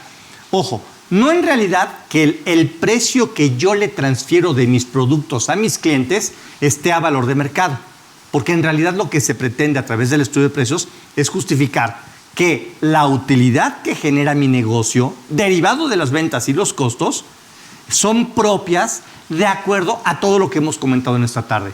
De acuerdo a los riesgos, de acuerdo a los activos, de acuerdo a mis funciones, de acuerdo a una serie de elementos para decir, sí es razonable ese 3% de utilidad, ese 8%, ese 0.5% de utilidad. Totalmente de acuerdo. Son dos boletos distintos. Perfecto. A ver, por acá también nos preguntan, también un poquito fuera del tema, nos dice, una pregunta. Una persona física que venía tributando como vecico, en este mes se cambió a actividad empresarial, ¿tiene que corregir desde nuevo sus facturas? Sí. Y no Sí. nada más las facturas, ¿no? Sí, lo que pasa es que seguramente la pregunta va enfocada en razón de que tú recordarás que como parte de esta, la versión 4.0, ahora nos exigen el hecho de que deba de considerarse el régimen fiscal. Entonces, si se hizo erróneamente porque yo ni cuenta me había dado que era reciclo y ya soy, o al revés, que no era reciclo y en teoría sí era, efectivamente puedo, estar emitiendo mal mis CFDIs y debo corregirlos para que diga eso, el régimen fiscal correcto. Eso es para conmigo y la multa correspondiente que va en el orden de la barata, 290, 310 pesos actualizada por cada uno de los CFDIs mal emitidos. Pero el problema se puede convertir en muy grave para el receptor del CFDI, porque al no cumplir requisitos estrictamente, en teoría esa partida, esa factura sería no deducible. ¿Te imaginas todas las compras de tus inventarios al mismo tu proveedor y que te puso erróneamente reciclo o erróneamente no reciclo? Sí, y que claro, te diga el fisco, lamentablemente todas tus compras son no deducibles. No, sí te puedes meter en un grave problema. Sí, en un problema muy fuerte. Por eso es que la autoridad tuvo que doblar las manitas en decir, a ver, no nos estamos dando abasto en el sentido de estar emitiendo las famosas constancias de situación fiscal. ¿Sabes qué? Nos vamos a enero del 23. Perfecto. A ver, ahora nos dice Federico Belles, nos dice, buenas tardes, contadores, gracias por el programa. ¿En qué momento surge la obligación o la necesidad de realizar un estudio de precios de transferencia? ¿La ley del ISR o el Código Fiscal obliga a realizar este estudio? Sí, es el artículo 76 en sus fracciones 9ª y 12ª que comentábamos, en donde cuando un contribuyente, siendo persona moral y después correlacionándolo con el mundo de las personas físicas, también las personas físicas, cuando realizan operaciones entre partes relacionadas, están obligadas a obtener la información y mantenerla a disposición de la autoridad donde se justifique que sus operaciones se están realizando a valores de mercado. Es decir, que no hay un trato o que no hay un precio preferencial hacia con un cliente que es parte relacionada o de un proveedor hacia mí que también es parte relacionada, sino que cada empresa esté manejando sus costos, sus precios de venta, sus gastos a valor razonable de mercado y que genere sus propias utilidades en su organización. Excelente. Muy bien. A ver, ahora nos dice Rodrigo Lamadrid. Muy buen día, colegas. ¿Es un requisito de las deducciones estar en rango de los EPT? Mi opinión es que no. Mira, qué bonita pregunta. ¿Es en realidad un requisito de las deducciones? El artículo 76 es el que dicta las obligaciones de los contribuyentes. Entonces, si derivado de una obligación en donde te dice que los contribuyentes deberán realizar el estudio de precios de transferencia cuando tienen operaciones entre partes relacionadas, sean mexicanas o de índole internacional, en automático, no es que quede supeditado a... ¿Y dónde dice si yo ya leí el 29A de código acerca de los requisitos del CFDI y en ninguna parte me dice que el monto tiene que ser a valor de mercado? No. Eso es nada más para la hechura, la elaboración física del documento CFDI. Oye, es que en los requisitos de las deducciones para efectos fiscales, en donde me dictan los requisitos particulares y las partidas no deducibles, tampoco se menciona. No es un requisito que lo vas a encontrar como tal. Sin embargo, sí te obligan a hacerlo. Es decir, es como decirte, oye, ¿en qué parte de la ley de impuestos sobre la renta se me obliga a presentar la declaración anual? Bueno, si hay un artículo que la ley de ISR te dice que deberás presentar declaración anual mensual los días 17 y después la anual el 31 de marzo. Pero eso está también en código, sí está en las dos. Oye, pero ¿y qué pasa si no la presento? ¿Pierdo el derecho a las deducciones? En mi opinión, sí. ¿Pero por qué? Porque no declaraste tus deducciones. El fisco puede llegar y decir, oye, derivado de tus estados de cuenta, que por cierto, recordamos que los estados de cuenta bancarios es un CFDI, o sea, el primero en enterarse de lo que me depositaron en el mes, el SAT. Es el SAT. Porque es un documento que está certificado, que está siendo timbrado por la banca. Ahí están los dimes y diretes del SAT y demás, toda la letanía que debe de tener el famoso timbrado. Y entonces el SAT dice, oye, qué curioso, esta empresa o esta persona física tuvo estos ingresos, estos depósitos en su chequera y no me presentó la anual. Como que los ingresos ya los conozco. Las deducciones no sé ni me importa, las deducciones son opcionales. Los contribuyentes podrán deducir. Oye, pero en ninguna parte me dice que es un requisito presentar la declaración, pero no la presentaste. Pero entonces pierdo el derecho, pues la autoridad te va a decir, aquí están tus ingresos y de esos ingresos me debes, persona moral, el 30% de impuestos sobre la renta. Persona física son ingresos acumulables y a ver cómo te toca. Claro. ¿Y las deducciones ya las perdí? Pues yo creo que sí. Te vas a poder defender porque es forma y demás, pero ya las perdiste. Entonces es lo mismo. En esa situación, cuando haciendo ese parámetro de comparación, para efectos de un estudio de precio de transferencia, no es un requisito propio en los 27, 28 de la Ley de Impuestos sobre la Renta, ni en el 29, 29 de Código Fiscal de la Federación. No, está dentro de las otras obligaciones de los contribuyentes, que en automático como obligación lo tienes que hacer y en automático te tiene que revertir en un ajuste en cuanto a tus ingresos se refiere. Oye, pues como estás fuera de los rangos intercuartiles, con tus comparables, que son, bien decíamos, efectivamente diagnosticadas con un buen conocimiento de la empresa, tu rango intercuartil es que esta empresa debería estar generando un 8% de utilidad. Me está reportando el 2%, razón por la cual tienes que identificar para efectos fiscales ingreso adicional para que tu margen se incremente pasando del 2 al 8. Oye, ¿y tendré que hacer un CFDI para tales efectos? ¿En realidad a nadie le sirve ese CFDI? Pues podrías no hacerlo. Te obliga código a, deberás elaborar un CFDI por la totalidad de sus ingresos. Hazlo. Además, le va a servir a tu contraparte, a ese el receptor, porque ahora ese lo va a poder deducir. Pues hazlo. Pero entonces es ahí donde es un juego de palabras muy bonito. Efectivamente, la pregunta por eso es que se puede ser controversial, ¿no? En decir, oye, ¿hasta qué punto estoy obligado si en realidad no lo encuentro? Es que es un apartado distinto en los términos del 76 de la Ley de Impuestos sobre la Renta. Aquí nada más complementando un poquito tu comentario, yo creo que lo único que podríamos agregarle es, efectivamente no hay un límite, sin embargo, si no queremos que esos ajustes se vuelvan una operación relevante, correcto, tendríamos que cuidar nada más que estuvieran por debajo del 20% esos ajustes, ¿no? Es la única situación. También. Y eso nada más pensando en que no me meta en otra obligación, que es la de presentar esta declaración informativa. Correcto, ¿no? Correcto. O siendo preventivos, otra vez, oye, hacedor de estudio de precios, te voy a contratar en septiembre ya de este año para que con base en mi estado de resultados de enero a septiembre, tú me vayas diciendo si estoy en rangos intercuartiles y me puedo mantener o si necesito subirle un poquito para manteniéndome en esos rangos intercuartiles, no tenga problema. Y ya corre todo en automático, así, bonito, limpio, transparente, sin ajuste y sin declaración informativa. Perfecto. Muy bien. A ver, vamos a la siguiente mensaje, claro. Víctor. Nos dice Federico Belles. Contador y maestro, ¿para qué sirven los precios de transferencia? ¿Qué utilidad y o finalidad tienen? Bueno, creo que eso ya lo comentamos, ¿no? Creo que ya fue muy vasta la materialidad, soportar deducción, soportar ingreso, negocio en marcha, inclusive hasta para riesgos, a lo mejor líneas de crédito con base en lo que determinen cuál es mi verdadero valor. Conocer la empresa, dar a conocer la empresa, tener un reporte oficial de quiénes son mis accionistas y todo ello, que se vaya empapando el lector de quién soy, dónde estoy, a qué me dedico, quiénes son mis socios, cuáles son mis riesgos, dónde no tengo riesgos, etcétera. Muy bien, perfecto. A ver, aquí nos mandó Sixto.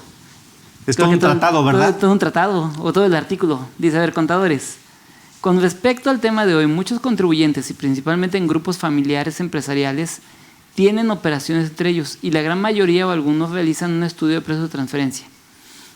el cual no se tiene la obligación, ya que es exclusivamente para parte de las naciones extranjeras hasta el año pasado, creo yo. Con la adición del primer párrafo del artículo 179 de la Ley CR para 2022, pareciera que ya se tiene la obligación también a los nacionales de realizar los estudios de pretransferencia, porque no estoy de acuerdo en tener el estudio por el que se me refiere al último párrafo del 179 por el principio de reserva de ley y el principio de aplicación de la ley en el espacio. ¿Están de acuerdo? Fíjate que es todo un tema. Probablemente sí llegara a tener toda la razón, pero en tribunales. Así es. O sea, la autoridad va a decir, perfecto, como son operaciones entre partes relacionadas, necesito tu estudio. Ah, ¿no lo tienes? Perfecto, tus partidas son no deducibles. Es que me voy a defender, defiéndete. Por lo pronto te da un crédito de tanto y hay que pagar actuación, recargos, multas, gastos de ejecución, garantía del interés fiscal y a tu abogado fiscalista. Claro. Nos vemos en tribunales, bye bye. Ahora, lo peor... Más tu opinión negativa. Correcto, además, lo peor de todo. Ha habido ya rechazos, juicios, sentencias en donde la autoridad lo gana. Donde el juez dice, oye, es que es un requisito en los términos del 76. Si no cumpliste con el requisito, ¿cómo te explico que tu partida es no deducible? Es donde de verdad se torna un caos en decir, oye, pues como que vamos consiguiendo un estudio, aunque sea baratonero, aunque sea ratonero, aunque sea así de medio pelo que le llamamos en el mercado, pero hazlo, tenlo. Es más fácil defender, tu estudio es muy chafa, a decir, no tengo estudio. No tuviste estudio.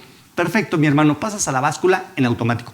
Hay sentencias en donde el rechazo a la partida no deducible va en automático. Y eso de verdad es lo que puede ser muy temerario de nuestra parte, el pretender convencernos de que yo tengo la razón. Híjole, mi querido Sixto, yo no me la jugaba. Nosotros, a ver, yo te voy a confesar, mi querido Carlos, nosotros tenemos bases de datos para hacer los estudios de pretransferencia, pero los rentamos, lo cual sale mucho más barato. Y dos, lo rentamos prácticamente para dividirlo entre el total de los costos de nuestros clientes. Claro. Es para recuperar nuestra inversión, entre comillas. Y entonces con ello, ¿qué estamos haciendo? Abaratando los costos del estudio. No estoy diciendo que hagamos un estudio chafa de 12 hojitas y de 3 horas y me voy. No, es un muy buen estudio, pero recuperamos costos. O sea, ya entendimos que es una obligación. Y yo preferiría convencer a Sixto, en este caso, como un buen ejemplo, decir, Sixto, mejor inviértele poquito. ¿Qué tanto es poquito? Dependiendo del número de operaciones. Pero para que te des una idea, un buen estudio barato puede ser 40, 45 mil pesos. Barato, el sencillito, el chiquito, ok. Preferible decir, oye, haz 12 pagos de 4 mil pesos, 12 pagos al año, 4 mil pesos, y quítate de ese riesgo. Con eso a lo mejor salvas 2 mil millones de deducción autorizada. Claro. ¿Dónde te firmo? Y ahora, si aunado a ello, minimizando ese riesgo fiscal de no deducibilidad, le sumas las bondades del estudio, bueno, te salió regalado. Bueno, déjame platicar de una experiencia relacionada con esto. En este caso, Víctor, en mi actividad como auditor, pues me mandó el SAT a hablar para revisar mis papeles de trabajo de un dictamen que emití. Entonces, pues ya sabes cómo son, tú has también vivido esas revisiones, ya sabes que te preguntan hasta lo que no preguntaste tú en la auditoría, ¿no? Correcto.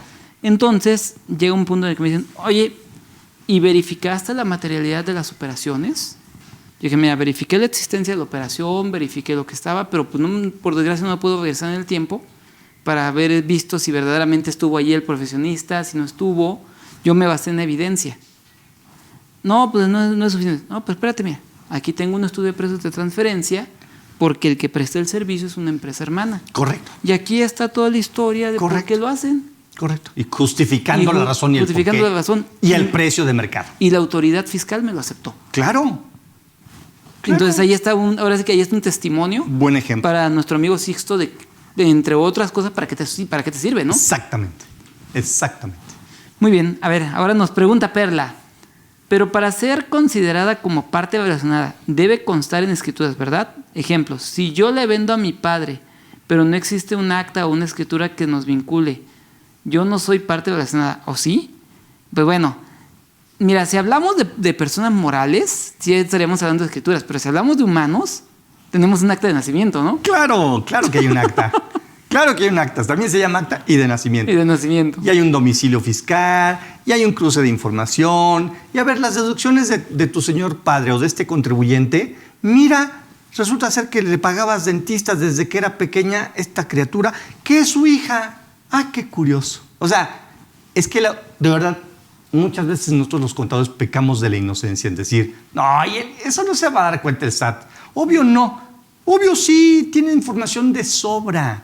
Así es. Ya con mis deducciones personales o las colegiaturas de mis hijos y sus CURPS que tengo que plasmar, saben perfectamente hasta qué grado escolar, de qué se enfermaron, dónde viven, cuántos años tienen, y si van al cine, todo. Se enteraron de toda la vida, mía y de mis hijos. Sí, sí. Y entonces, obviamente, pues un mundo los vigila. Por supuesto. A ver, ahora nos dice Federico Reyes, ¿qué persona, entidad, despacho o empresa está facultada o puede realizar estudio de precios de transferencia? ¿El precio mínimo por realizar este estudio de cuánto es? Nos adelantamos. Creo que ya dimos respuesta a ello. No existe como tal un reglamento donde nos diga... O un padrón, ¿no? Digamos un padrón tipo contadores públicos registrados y autorizados. No, no hay nada. Y al contrario, es pues el que tenga esa experiencia, que era la respuesta que vertíamos hace un momento. Y el precio decíamos, ¿no? A lo mejor una de las 4 grandes diría... Cobrando tú 45, 50 mil pesos, yo cobro esos 45, 50 mil dólares. Somos estructuras distintas. Claro. Y obviamente eso me permite abaratar mis costos. Tú necesitas una base de datos impresionantemente grande para darle cabida a 10 millones de operaciones.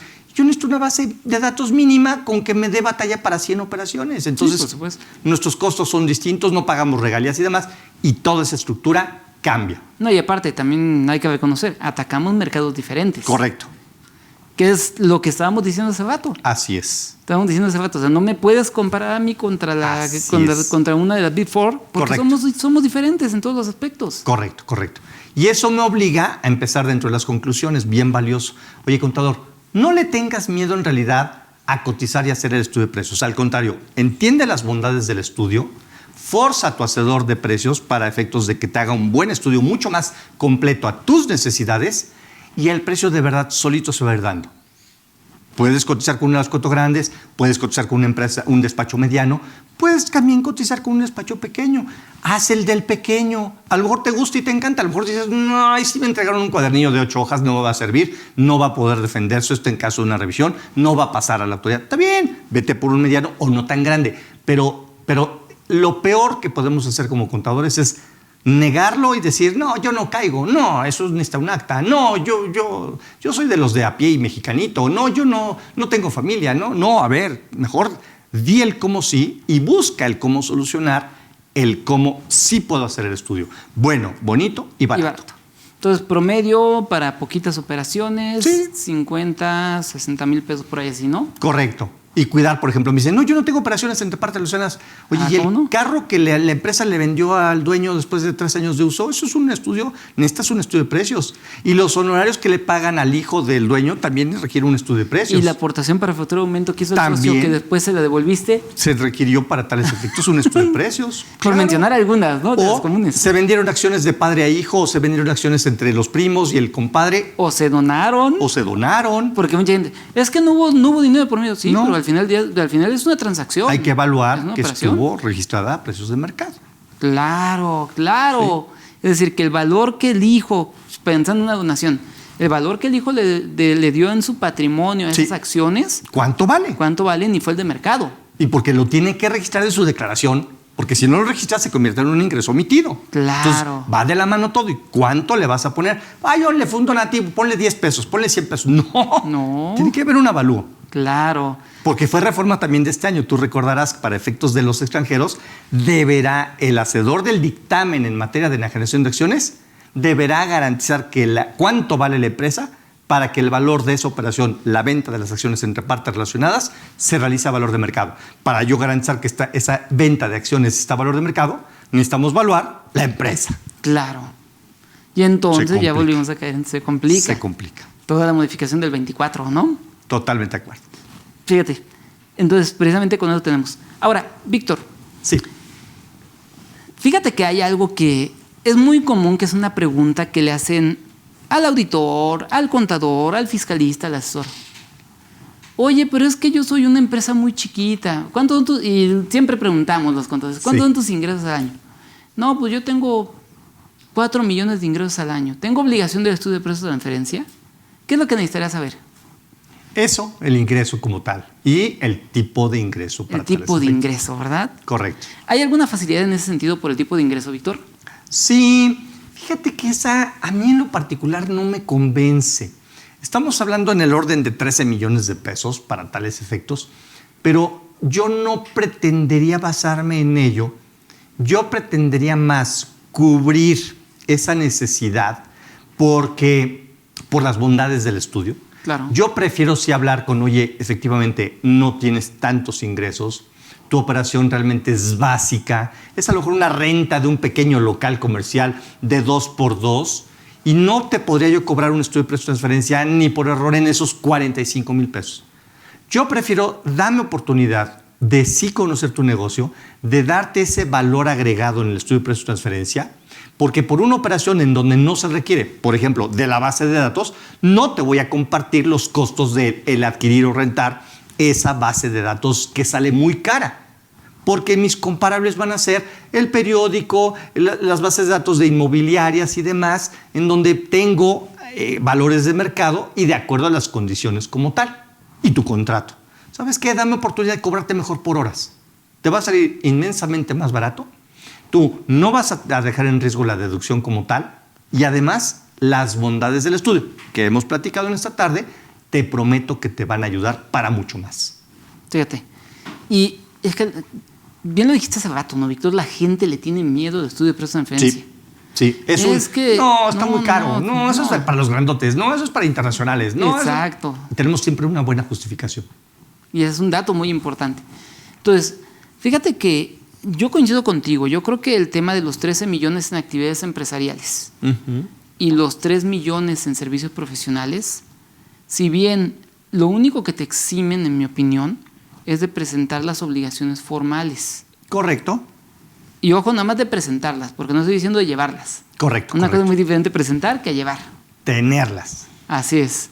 Y con esto a qué me refiero, Héctor. O sea, precisamente estas dos fracciones que tanto hemos mencionado el día de hoy del artículo 76, precisamente la novena, en mi opinión, creo que es la más importante de ellas. Para efectos México. Para efectos México. Porque ahí te pone todas tus obligaciones en materia de precios de transferencia y partes relacionadas. Correcto. Y una de las más importantes, Víctor, es, ahí te dice, tienes que llevar expedientes de tus operaciones con partes relacionadas por tipo de operación. Correcto. ¿Qué le podremos recomendar a nuestros amigos? O sea, en tu experiencia como una persona que hace este tipo de estudios, ¿qué le recomendarías que ese expediente tuviera que tener? Mira, a nivel normas de información financiera es muy importante el hecho de que los contadores tuviésemos una contabilidad segmentada. Segmentada en lo que es ingresos, costos, gastos, por ese tipo de ingreso, por esa línea de servicio o línea de producto como tal, separándola de otras más y después, además, para efectos de lo que son las partes relacionadas y las partes no relacionadas. Claro. Es una norma de información financiera que lamentablemente no se cumple en la gran mayoría de las empresas, por lo mismo de que evidentemente, oye, soy una empresa pequeña, familiar, en donde no nos alcanza para tener un buen contador. Entonces, el problema de suyo es eso mismo, en decir, oye, no me alcanza para un buen contador, no me alcanza para un asesor, para dar el compliance, para hacer el estudio de precios, no me alcanza para nada. Y yo que llevo la contabilidad, quieren que haga todo por la misma iguala, la misma módica iguala de 2,800 pesos al mes. Imposible. Claro. Imposible. Entonces, tenemos que ser muy audaces nosotros los contadores para dejar plasmado y poner en la mesa, en decir, señores, se tiene que hacer todo esto. Y hay riesgos en donde la multa puede ser caótica. Puede ser todo un tema, no solamente para efectos de estudio de precios, para efectos de comisiones laborales, para efectos de prevención de lavado, para efectos de infinidad de situaciones. NOM 035, la que gustes. Es que hoy por hoy es atroz, es muchísimo el trabajo. Y los empresarios, y más la empresa familia, tienen que estar muy abierta y sobre todo consciente de los riesgos. Y esa conciencia que se la tiene que dar el contador. Pero fíjate que ahorita mencionaste algo en lo que, discúlpame que no esté muy de acuerdo, A ver. yo creo que el hecho de que contrates un contador que cobra 2,800 pesos sí, por claro. poner una cifra, Sí, no sí. justifica que no sepa hacer las cosas, Ah, Víctor. no, claro que no. ¿Estás de acuerdo? Por eso yo dije, ¿y quieren que haga todo por 2,800? Lo debo hacer, claro, lo puedo hacer también. Nada más que no quiero. Por 2,800 pesos, no quiero. Pero pues aún así, o sea, yo creo que, digo, tú y yo somos contadores, nuestros amigos que nos están viendo son contadores, y eso no justifica, ¿no? O sea, al final del día, si tuviste una preparación profesional, si ponle tú que no vas a cursos, pues pongámosle que no vas a cursos porque los honorarios que cobras no te dan para eso. Pongámosle que aquí en Cadefi sí te darían. Claro. Porque pues ya ves que compran, para todos nuestros amigos, compran su membresía Cadefi. Anual. Ujú. Anual, es muy barata y le da acceso a un montón de cursos que impartes tú, un servidor, Sí. otros más. Sí, viendo la lista de cursos dice uno, oye, ¿o llevo contabilidades? O veo cursos. O veo cursos. Claro. Así es, ese grado. Pero mira, yo creo que todos un fin de semana tenemos un momento de ocio. Por supuesto, Y claro que podemos ver un buen cursito, ¿no? por supuesto. Y hay grandes maestros, te reitero, como tú, como yo, que estamos aquí en Sí, Cadefi, claro. que puede ser, ¿no? Entonces, el tema es, yo creo que no justifica, ¿no? Al final del día yo creo que no justifica. Una cosa es agarrar al contador baratero, porque lo sabemos los que somos barateros, Sí, claro. y otra cosa agarrar al mal contador, Correcto. que es una situación diferente, porque por desgracia, ahora sí que es como la viña del Señor, de todo hay, ¿no? Totalmente de acuerdo. Entonces, esa es la única parte donde no estuve de acuerdo. No, En que- adelante, en que por probablemente supuesto. No, y coincido contigo, ¿eh? Ese era realmente lo que pretendía decir, en el sentido, oye, pues quieres que lleve todo por 2,800, estás mal. Estás mal. No me Sí, claro. da la vida, ¿no?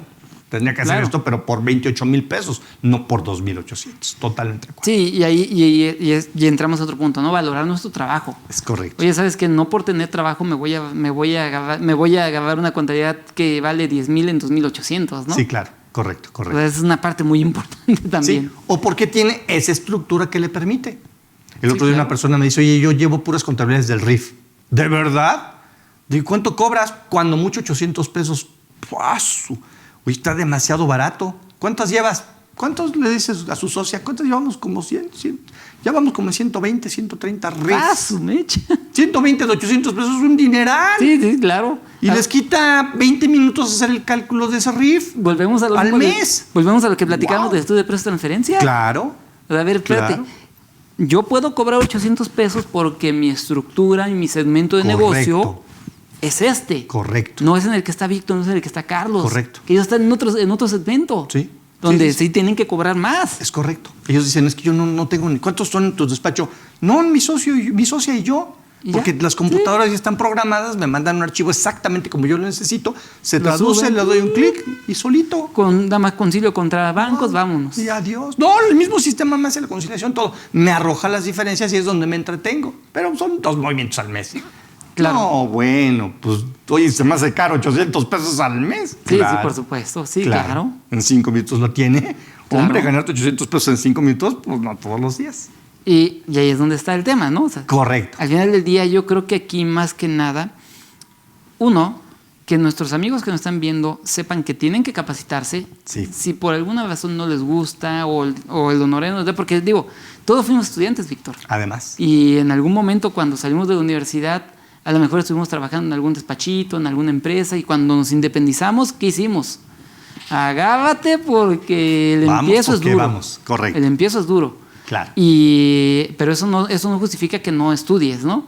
Eso no justifica que no estudies. Eso no justifica que no puedas agarrar la ley y leer.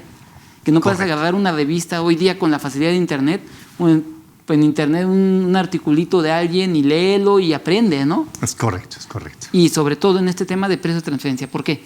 Yo me atrevo a decir, Víctor, que uno de los grandes temas que son muy ignorados en materia fiscal, precios de transferencia. Totalmente de acuerdo. Y todo es nada más estudiar. Alguna ocasión cuando yo empecé a documentarme en este sentido, porque obviamente la práctica profesional ahora sí que me brilló a eso, pues anduve viendo, dije, ching, ¿cómo aprendo precios de transferencia? Leía la ley y decía, no le entiendo, o sea, no dice nada. ¿Qué idioma hablan ¿Qué estos? idioma? Leía la NIF C13 y decía, pues tampoco le entiendo.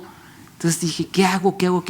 Entonces, un buen día andaba yo en el colegio de contadores y se me ocurrió meterme a la librería. Hoy día ya no está esa librería, pero era la librería que estaba ahí sobre Avenida Chapultepec. Ah, ¿cómo ¿Te no? acuerdas? Sí, Allí cerquita de Metro Chapultepec. Sí, cómo no, saliendo. Entonces, me metí ahí Entonces pues, andaba yo ahí baboseando los libros, ¿no? Como cualquiera que entra a babosear libros. Ahorita estaba yo baboseando los libros y encontré un libro del maestro Herbert Bettinger. Qué buen libro en materia de precios de transferencia. ¿Cómo no? Qué buen libro. O sea, la verdad es de que obviamente tiene una parte muy técnica, que es obviamente para quien quiere hacer estudios y los métodos, pero todo lo que son sus primeros tres capítulos de ese libro, para quien quiera aprender la utilidad del precio de transferencia y qué es lo que tiene que hacer, está excelente. Exacto. Ya si obviamente te quieres meter como tú a hacer estudio de precio de transferencia, Experiencia. entonces ya experiencia, léele la otra parte del libro y haz la experiencia. Correcto. Y es un tema importante, porque yo creo que nuestros amigos tienen que entender eso, ¿no?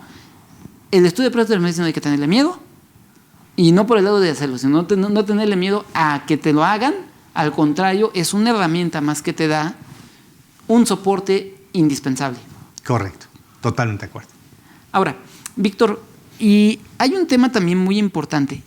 ¿Esto cómo nos podría ayudar a demostrar razón de negocio? Tú sabes que este es un tema que en el año 2020 le agregaron al Código Fiscal de la Federación en el 5A, de que ahora tenemos que justificar también una razón de negocios. Que igual nos encontramos en un mismo paradigma que en el precio de transferencia. ¿Qué es la razón de negocio? No lo dice. Sí. Y el beneficio económico por encima del beneficio fiscal. Exactamente. ¿El estudio de precio de transferencia nos puede ayudar a esto?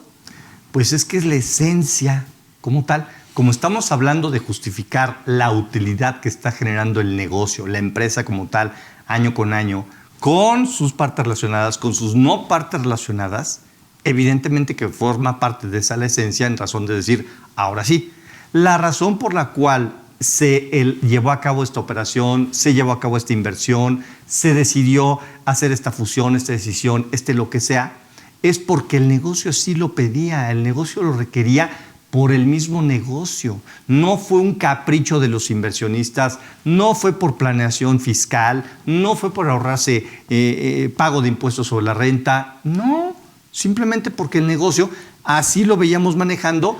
Desde que estamos haciendo el estudio, 5 años atrás habíamos advertido, si la empresa no cambia su sede principal porque está debajo de un basurero de químicos y demás, puede explotar. Entonces ahora que encuentra con quién, decide fusionarse con otra empresa del gremio y empezar a hacer economías de escala. Y empezar a hacer un abaratamiento de los costos y empezar a todo eso lo plasmas en un buen estudio de precio de transferencia y dices, oye, ¿y hubo una razón de negocios por la cual se llevó a cabo esta fusión? ¿O fue para aprovechar las pérdidas fiscales que tenía esta empresa? ¿Cuáles pérdidas fiscales? Ni me había percatado. O sea, mi negocio no es hacer negocio a través del SAT y dejar de pagar impuestos. Mi negocio es que sobreviva mi empresa que estaba en un punto de quiebre total porque en cualquier momento explotaban los químicos que estaban en ese subsuelo o se me enfermaba mi gente o lo que sea. ¿Por qué lo hiciste? Por humanidad. Claro. Lo hice para salvar a mis empleados porque ya empecé con un problema de cáncer pulmonar y no estoy dispuesto a tolerarlo. ¿Por qué lo hiciste entonces? Por eso, por salvar vidas. No, y reducción de costos, porque al final del día ahora te sí, empieza a dar el negocio. Te empieza a dar y está ahí, sí, claro. Exacto, lo conecto ahora con el negocio, o sea, pero parte de una razón que se dio en un estudio de precio de transferencia de 5 años diciendo hay un riesgo. Ahí abajo en el subsuelo hay químicos. Y fíjate, y entonces todo esto que estamos ahorita diciendo, Víctor, entra en lo que nos dice el 5A, entre otras, ¿verdad? Correcto. Cuando nos dice que se entiende por el famoso beneficio económico razonablemente esperado, ¿no? En donde nos pone nos empieza dando una listita, dice, a ver, 1, que te ayude a mejorar tu posición en el mercado. ¿Por qué me fusioné? Porque al aliarme con el que era mi mayor competidor, ahora tenemos menos competidores y podemos tener una mejor presencia en el mercado. Correcto. 2, reducción de costos. ¿Por qué me alié? Porque yo tenía una mejor forma de operar y aquel tiene una mejor forma de vender. Sí. Nos juntamos y hicimos una mejor empresa. Correcto.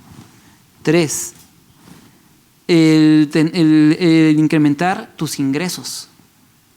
¿Por qué me fusioné o por qué lo hice? Porque pues obviamente quería más dinero. Ok, voy a ganar menos en porcentaje, pero voy a tener más ingresos. Y como tú lo decías hace rato, ¿no, Víctor?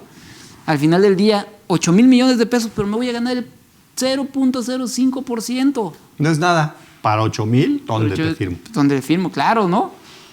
Y luego nos dice, o inclusive, como tal, tener, perdón, ahí es donde viene la palabra, entre otras. Entre otras. Y entre otras. Y Todas entre estas, otras. entre otras. Correcto. Y ahí es donde entra, por ejemplo, lo que te acabo de decir. Oye, ¿por qué me la llevé de ahí? El sueldo ya no me daba. Ya no me daba. Mira, aquí están los dictámenes del Seguro Social, donde estuvo dictaminando enfermedad de trabajo porque ya le estaba dando cáncer, ya le estaba dando enfisemas, y todo era derivado del ambiente. Así es. ¿Y por qué me los llevé? Porque eso me estaba reduciendo costos. Uno, me estaba reduciendo costos porque el trabajador se me enferma y yo tengo que seguir pagando una nómina sin tener al trabajador. Correcto. Lo que implica que traigo otro trabajador que los Y supla. me vuelve a costar. Y me vuelve a costar. Correcto. Más el incremento en cuota de seguridad social. Más las posibles indemnizaciones que tengo que pagar. Más. Y así podemos ir Sí. con muchos máses. Sí. Entonces, todo este tipo de cuestiones pues, son las que te van a ayudar a justificar una razón de negocio. Por supuesto. A través de también tu estudio de precios de transferencia, ¿no? Por supuesto. Y que si no lo encuentras en el día a día, híjole, ¿y qué le podré poner aquí como para un beneficio económico razonablemente esperado? Lee tu estudio de precios y lo vas a empezar a encontrar. Claro. Empieza a meterte en la operación, ok, y esto aquí antes era un basurero, la historia, el fundador y cómo fue creciendo. Empiezas a encontrar muchos ok, ya entendí. Y ahora ya entendiendo, comprendiendo, puedo encontrar una solución. Totalmente de acuerdo. Vamos, un ejemplo muy somero. Hace rato tú hablabas de el recuérdame, ¿no? Sí, claro. No era el recuérdame, era ¿cómo me acuerdo del osito? Con el cariño de siempre. Con el cariño de siempre, perdón. Con el cariño de siempre. ¿Por qué esa empresa en su momento se alió con su principal competidor, que era precisamente una panadera muy grande de Monterrey? Exacto. O sea, ¿cómo esta empresa se alía con su principal competidor? Exacto. ¿Y por qué el principal competidor aceptó? Uh-huh. Muy sencillito, porque los de México tenían la cadena de distribución. Claro. Y los del norte tenían la receta para que el pan no se hiciera duro. Claro. Entonces, ¿qué dijeron? Vamos a juntarnos y vamos a ganar los dos. Exacto. Ya está, ¿no? Sí. Y eso conociendo a la empresa a través de tu análisis funcional, los riesgos. Oye, esta empresa tiene un riesgo lamentable porque su pan se hace duro. Y el otro tiene riesgos de desaparecer porque no tiene una cadena de distribución. Entonces vas armando, tú dices, pues aquí está. Entonces yo te digo, lo puedo leer claramente en un buen estudio de precios. Perfecto. Y de otra suerte, si lo quiero ver en el estado de resultados o el balance general. No, imposible. difícilmente. No, es imposible. Imposible. Víctor, por desgracia el tiempo se nos acaba. Sí, caray, para variar. ¿Qué podrías compartirle a nuestros amigos como un cierre de nuestro tema? Mira, yo advertía desde hace un momento y lo vuelvo a reiterar. Yo soy de la idea de que debiéramos de encontrar el cómo sí elaborar el estudio de precios de transferencia. Normalmente en los cursos y en las capacitaciones que damos me encuentro un rotundo ¿cómo le hago para deslindarme de esa obligación? ¿Hasta qué monto puedo yo evitarlo? Claro. ¿Cómo es que debo de plasmarlo y garantizar que en caso de una revisión no me lo exijan? El cómo no. Pero el cómo no lo podríamos dejar para la historia. Sino más bien el decir, oye, voy a buscar el cómo sí y justificar el por qué vale la pena hacer el estudio. ¿Muy caro? A lo mejor es muy caro hacerlo, pero probablemente salga mucho más caro no hacerlo. Sí. Probablemente sea muy caro si lo ponderas con uno de los 4 grandes que te cobran en miles de dólares, euros. Sí, si te pones a un nivel de los mortales medianos, pequeños de las firmas, ¿por qué no? Claro. Con una óptica más de resolver que de ganar, que eso es muy criticado en nuestro medio, ¿no? Es que lo hacen por ganar dinero. No, lo hago por resolver el problema que ya tiene mi cliente. Mi cliente tiene un problema y yo estoy buscando un satisfactor de esa necesidad nada más. Oye, ¿y tú ganas dinero? La verdad no es mi negocio, de verdad no es mi negocio hacerme multimillonario por hacer estudios de precio y transferencia. Quiero solventar un problema y que tengan esa credibilidad para, oye, ¿te puedo confiar entonces otras cuestiones? Ok, ahora sí. Ahí está la carnita para la firma. Claro. Porque lo demás es talacha. Si tú me dices, es que no dice nada el estudio, es que es una pérdida de tiempo. Además, toda la información, ¿quién se la dio? No, me queda clarísimo y te entiendo perfecto. Lo que yo vaya a plasmar, te lo prometo que es porque tú lo tienes y lo conoces y lo tienes en tus actas, en tus libros y en tu todo. Me queda clarísimo. Si no lo tienes, mal harías. Ni modo que yo lo invente. Claro. No. ¿De dónde vas a sacar la información? Pues tú me la vas a dar. Pero entonces ahora es el cómo te ayudo para que eso que tú tienes, conoces, sabes y demás, te pueda beneficiar. Y ese es el secreto de un buen estudio de precios de transferencia. Excelente, excelente. Entonces, nuevamente, yo reitero el comentario. Nuevamente, amigos, no le tengan miedo al estudio de precios de transferencia. Al contrario, te trae más beneficios que perjuicios. Te va a costar, claro, pero cualquier proceso de mejora te cuesta. Así es. Cualquier proceso de mejora te cuesta. Y recordemos, por ahí hay un dicho popular, que el impuesto más caro es la ignorancia. Exactamente. Entonces, si tú no sabes la historia de tu negocio, ¿de qué te va a costar? Que un día te pidan materialidad, que no sepas cómo darla y que obviamente la autoridad, a lo mejor bien o mal, ahí no nos metemos porque sus circunstancias son particulares de cada uno, pero bien o mal te vaya a determinar un crédito fiscal que al ratito te puede implicar en muchas cosas, te suban a la lista negra, te canceles sellos y pues entonces literalmente pues te matan fiscalmente, ¿no? Sí, sí. Porque todo el mundo, en el momento que te cancelan un sello, te voltean a ver como si tuvieras COVID o peor cosa, ¿no? O sea, Sí. Van a decir, Víctor, trae la fiebre del mono. No, ya no te acerques a Víctor. Busca por otro lado, ¿no? Claro, claro. Eso es lo que pasa. Sí, y es nuestra responsabilidad como contadores que conocemos acerca de la responsabilidad, el dar a conocer a los accionistas acerca de este riesgo en caso de que no se hiciera. Así es. Es decir, no es solamente para efectos del estudio de precios. Muchas veces nos dicen, es que me da pena decirle que va a tener que pagar cerca de 1,5 millones de pesos de IVA. ¿Cómo es que te va a dar pena que tu cliente tenga que pagar 1,5 millones? Qué bueno que va a pagar 1,5 millones de IVA. Ojalá y pague 12 millones de IVA o 100 millones de IVA. ¿Sabes lo que implica que una empresa pague 100 millones de IVA? Es porque está vendiendo una cantidad estratosférica. Claro. Y porque está generando utilidades porque no tiene IVA acreditable. ¡Felicidades! ¿Por qué te va a dar pena? Ahora, el problema es que me da pena porque me van a decir, a ver cómo le haces, contador, pero yo no voy a asumir ese pago. Yo no voy a consentir el que esté obligado a hacer un estudio de precios. Entonces dice uno, pero es tu obligación. O sea, en realidad, tu chamba no es ocultar cifras, tu trabajo no es omitir obligaciones, no es ¿y cómo le haré para justificar de que siempre no estoy obligado? No, al revés. Si estás obligado, mi querido cliente, mi querido contador, si soy un contador interno en una empresa, a ver, dirección, estamos obligados, punto. Me podrán decir, Misa, de ver cómo le haces y es tu bronca y demás. Pues sí, pero la obligación existe. Sí. Y en caso de que después nos requieran y nos multen por no haberlo hecho o nos den una negativa en las deducciones porque no cumplí los requisitos de deducibilidad, pues como te explico que ni modo que me digan, ahora te voy a correr porque tú nunca me dijiste. Te lo dije invariable más de 10 veces y te lo dije por escrito, te lo dije por correo, te lo dije vía telefónica, te lo dije en el chat, te lo dije por todos lados y aquí está mi justificación. Y aquí está tu firma de que recibiste, de que lo leíste, de que viste, de que todo, de que estás consciente de. A mí no me eches la culpa, porque ese es el problema de nosotros los contadores. Sí. Sí, y realmente esa situación es la más importante que tenemos que cuidar. Hay que decirlo, la obligación no es nuestra. Correcto. Nuestro trabajo es determinarlo y explicarle. Correcto. Es esto. Correcto. Pero el problema de quién es, del contribuyente. Correcto.